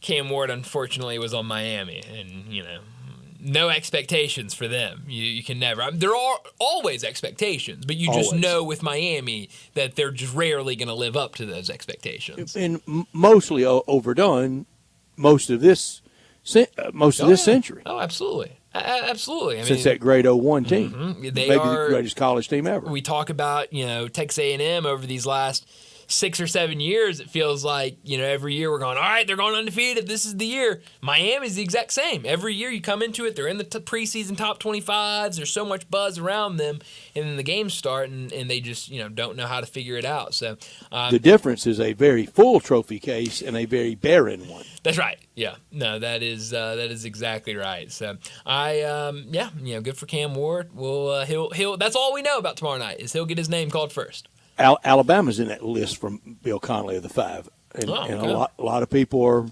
are there with this year's team. Yeah. And the criticism, I said it yesterday about Kalen DeBoer. I still think, if nothing else, he knew what he was getting into, and he ran toward the fire. Sure. That should be applauded, because a lot of people didn't want that. No. They did not want to be the successor. No, I mean, it's hard. We were talking about the day he took the job of, oh, man, this just feels like an impossible job. And the thing with Kalen DeBoer is he's won everywhere he's gone. And, it's been a little different at some place. Washington, he comes in and there's really not a lot of expectation, certainly none to get to the national championship game, but he goes in there and turns it around rather quickly, and then goes from that job to the ultimate job of, I don't care who you are, you're the head coach of Alabama, you're going to make the national championship game. He doesn't reach that year 1. I think there's a really good chance he can do it in year 2 now. More Tiger basketball commits rapid fire over the next few days, you think? I think at least one. I mean, I feel really good about Doug McDaniel, the guard from Kansas State, started his career at Michigan. Feels like Memphis is in a really good place with him. But a massive pickup today with Aaron Bradshaw, a guy 7'1", still young, just wrapped up his sophomore season at Ohio State. So this is a guy that, we talked about it last year, and we're still talking about Dane Danger waiting on, if he's going to have eligibility on a waiver for next year. This is a guy if he comes in, if he falls in love with this system, with this team, with this city, has a lot of success, maybe isn't a guy that gets draft buzz next year, he will have another year. We know that for a fact. He'll be able to come back. I think Aaron Bradshaw is a huge pickup for Penny Hardaway in this staff. And like you said earlier, we're starting to see this team come together and starting to see what it will look like. I do think by this point on Friday, I feel like Doug McDaniel will be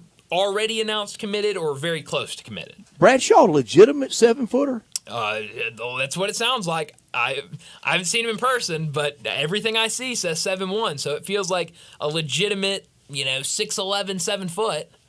That used to be magical to get one. Oh yeah. Now they're a little easier to come by, but I mean, that is some really good size and really moves, well. I mean, he is a more of a lean, muscular 7'1", really moves up and down the floor. That lateral quickness, he's got it. So I really love this fit for Memphis basketball. Let's go ahead and get to our final break of the day, and when we return, we'll wrap up today's show with Crunch Time. Join the voice of the Tigers, Dave Woloshin, for Wolo and Friends. Weekday mornings from 10 to 11, here on Sports 56 and 98.5 FM.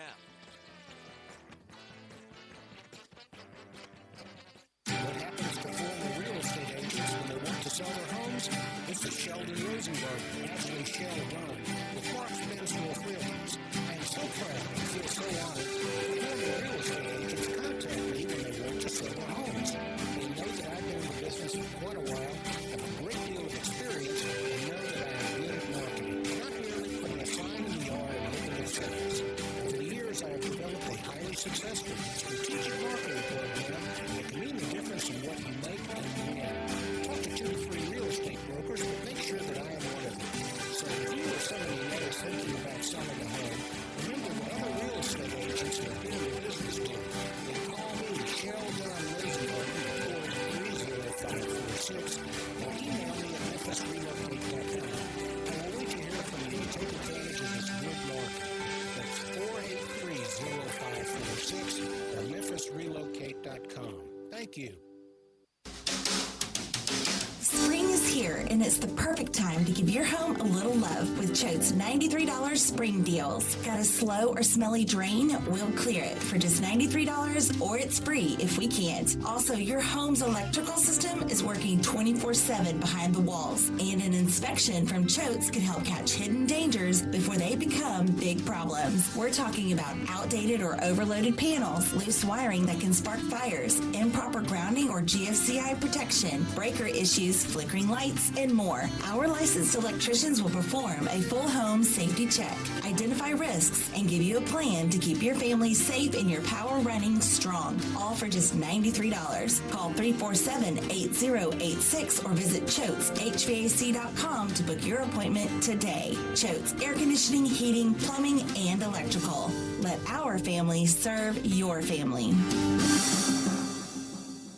All 650 acquisition fee, 20,000 miles per year, 20 cents excess mileage, 12,000 miles per year, $49.99 due at signing. Must finance through KFA, K4, SEO 873.49, MSRP 25,320, Sportage S719 2005, MSRP 30,660, Telluride SG 596,204, MSRP 41,060. Includes all rebates and incentives, fee of $895, excludes tax title license with approved credit, dealer stock only. See dealer for complete details. Offer valid through 5/2/25. Hey, I got my buddy on the line. Hey, Jeff Allen, it's always awesome to see what's going on over there at Gossett Kia South Mount Moriah. What you got up your sleeve? I'm making magic, Randy. I've got a new ride under $6 a day. 2025 Kia K4 LXS, $159 a month. 2025 Kia Sportage EX, $269 per month. And get more power, larger cargo area than a Nissan Pathfinder in a 2025 Kia Telluride S front-wheel drive, $398 a month. All $49.99 due at signing, 24-month lease. Plus, every Gossett Kia comes with a 10-year, 100,000-mile powertrain limited warranty. So whether you live in Horn Lake, South Haven, Olive Branch, or Memphis, you'll be happy at Gossett Kia on Mount Moriah. We're online at KiaMountMoriah.com.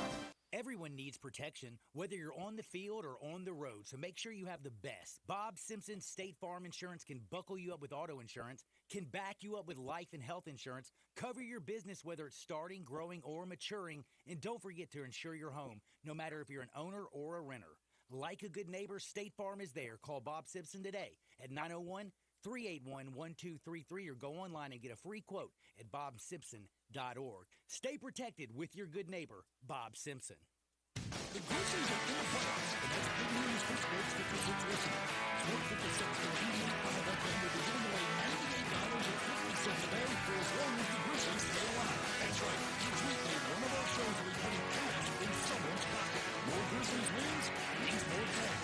So cheer on the Grizzlies and stay tuned to Sports 56 and 98.5 FM for your chance to win. The Grizzlies playoff is brought to you by Fort Cola and Memphis Molding Spec.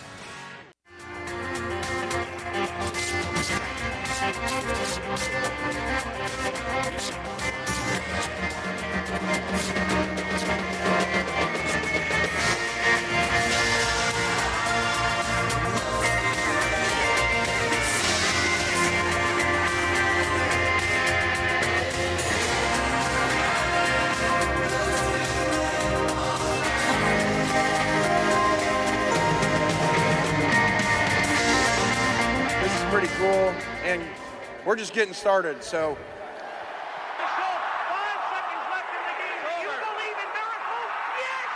Spanning the globe. Go crazy, folks! Go crazy! This is for all the biggest crunch time. You are looking live. In your life have you seen anything like that? Goodbye! Hello, Haskins. It's obviously crunch time. Hammer, nail, coffin. This baby is over. Well, Brett, what I learned today, we mentioned it earlier, but The Athletic had an anonymous player survey for the NBA, and I learned that when asked, are the NBA's gambling partnerships good or bad for the league, out of 150 players that voted, 46% of them said it was bad for the league. 12% said they were somewhere in the middle, while 8% was still undecided. And the rest of the 34% said that it was good for the league. Here's a quote from one of the players that said it was not good for the league. Quote, "It blurs the line between intentions and purity of the game. And I just think it's, in my opinion, it's a little predatory the way that they push it. You want to encourage gambling responsibly and tell gamblers, oh my gosh, look at all the money you can make, when in reality the only reason why these things exist is because they make tons of money. Why do you think they can spend all that money on advertising? They're taking your money and throwing it back in your face. And so I think on that question alone, I think it's dangerous to have such a close partnership. I get that it increases your own money, but it's a little unsettling to me. I get 10 messages, DMs a game saying, F you, I'm going to F your family up. So a really strong quote from a player that says, this isn't good for our sport or for this league. No, and we knew the pitfalls. We knew, and they knew it, but they wanted the money. Yep. What I learned last night, really gutsy and pride, a lot of pride by the Lakers, but Minnesota, they got what they wanted from the two games at Crypto. 52 from LeBron and Luka last night. That's what they're going to have to do to advance. They're going to have to get around 50 every game. No, you're absolutely right. It's going to be one of those kind of struggles every single night out, relying on those two guys. What I could have done without it's another story I saw today. Men's college basketball transfer portal winners and losers. A handful of teams that we've talked about in the winners. But the first loser it mentions, and this is how fast things can change. This was posted earlier today. First loser it mentions the Memphis Tigers, with losing PJ Haggerty and having so many guys from last year's team out of eligibility. But now I do think with the addition of Aaron Bradshaw and the other pieces that they could add, I do not think that Memphis would be considered a loser. Now, obviously, PJ Haggerty was the big reason they were on this loser list. Most of the explanation is about PJ Haggerty entering the transfer portal, but I would not call Memphis a loser. The second loser it lists UAB, so another American team right in there of losers of the transfer portal. That's the top of the American. That's exactly right, and the two top guys in the transfer portal from those two teams. I could have done without this. We will see where Shedeur Sanders ends up. I don't want anybody to have to go through that really awful green room or draft day moment, but he's a big target, and we know why. Yeah. He's known that his entire life too. Doesn't make mistreatment right, but I don't think he's being mistreated. Where he goes and who exactly, we'll see. These teams want to win, and they're not worried about maybe an interview that didn't go right or something his dad may have said or being the big target. If they think they can win with him, they're going to take him. You look at some of the stories we've seen with guys in the NFL, whether it's on field, off field. You're telling me that some of those guys didn't have bad interviews before the draft? Like Johnny, that was the best answer of the day. I mean, exactly. Johnny Manziel, good Lord. I mean, I love only Johnny person Manziel. Ever sent home from the Manning Passing Academy. Right. And he was a counselor. Is that one of the things where you wear that like of a patch of honor? Yeah, I got sent home from the Manning Passing Academy. But no, I think it all comes down to what you can do on the field, and Shedeur Sanders has shown that he is a pretty darn good quarterback. So yeah, we'll see where he goes tomorrow night. Where are you beaming tonight? Downtown Houston, game 2 for Dubs Rockets. Houston looked young in game 1. They lose tonight, and this one's over. Yeah, no, beam me. I'll go there. How about let's beam there, but let's also beam to this Rangers and Athletics game. Don't want to call them the Oakland A's. Don't want to call them the Vegas A's. Don't want to call them Sacramento, but let's go there. They have just called up their top prospect, first baseman Nick Kurtz, who in AAA was hitting anything that touched his bat was leaving the yard. A home run hitting machine, a guy that they drafted in the 2024 MLB draft, so a guy that has really shot through the minor league system. Now with A's, I'm telling you something, Brett, this A's team, they might not be great, they might not be a team playing for the playoffs, but they're a fun young team to watch. Remember who had Mark Kotsay as the AL Manager of the Year? And that was around 82 and 80, 84, 78, something like that. I still think that is attainable, but they can't take any injuries. No. Orlando at TD Garden on the parquet against the Celtics. We will watch Miami at Cleveland. Baseball, Seattle at Fenway Park in Boston. And the draft, the eve of the draft, so you know the rumors will go crazy tonight. Man, it's going to be, we're going to have a whole book full of new rumors unnamed tomorrow. League source says anonymous coordinator. Backup nose guard from Utah Tech going number 1 overall. You can say anything tonight. That's right. Oh, no, you absolutely could. We'll hear it all, and we'll talk about it all tomorrow. Going to be a fun night with all of the action tonight from NBA, Major League Baseball, even NHL playoff action. Going to be a lot of fun. Enjoy your night. We'll talk to you again tomorrow afternoon.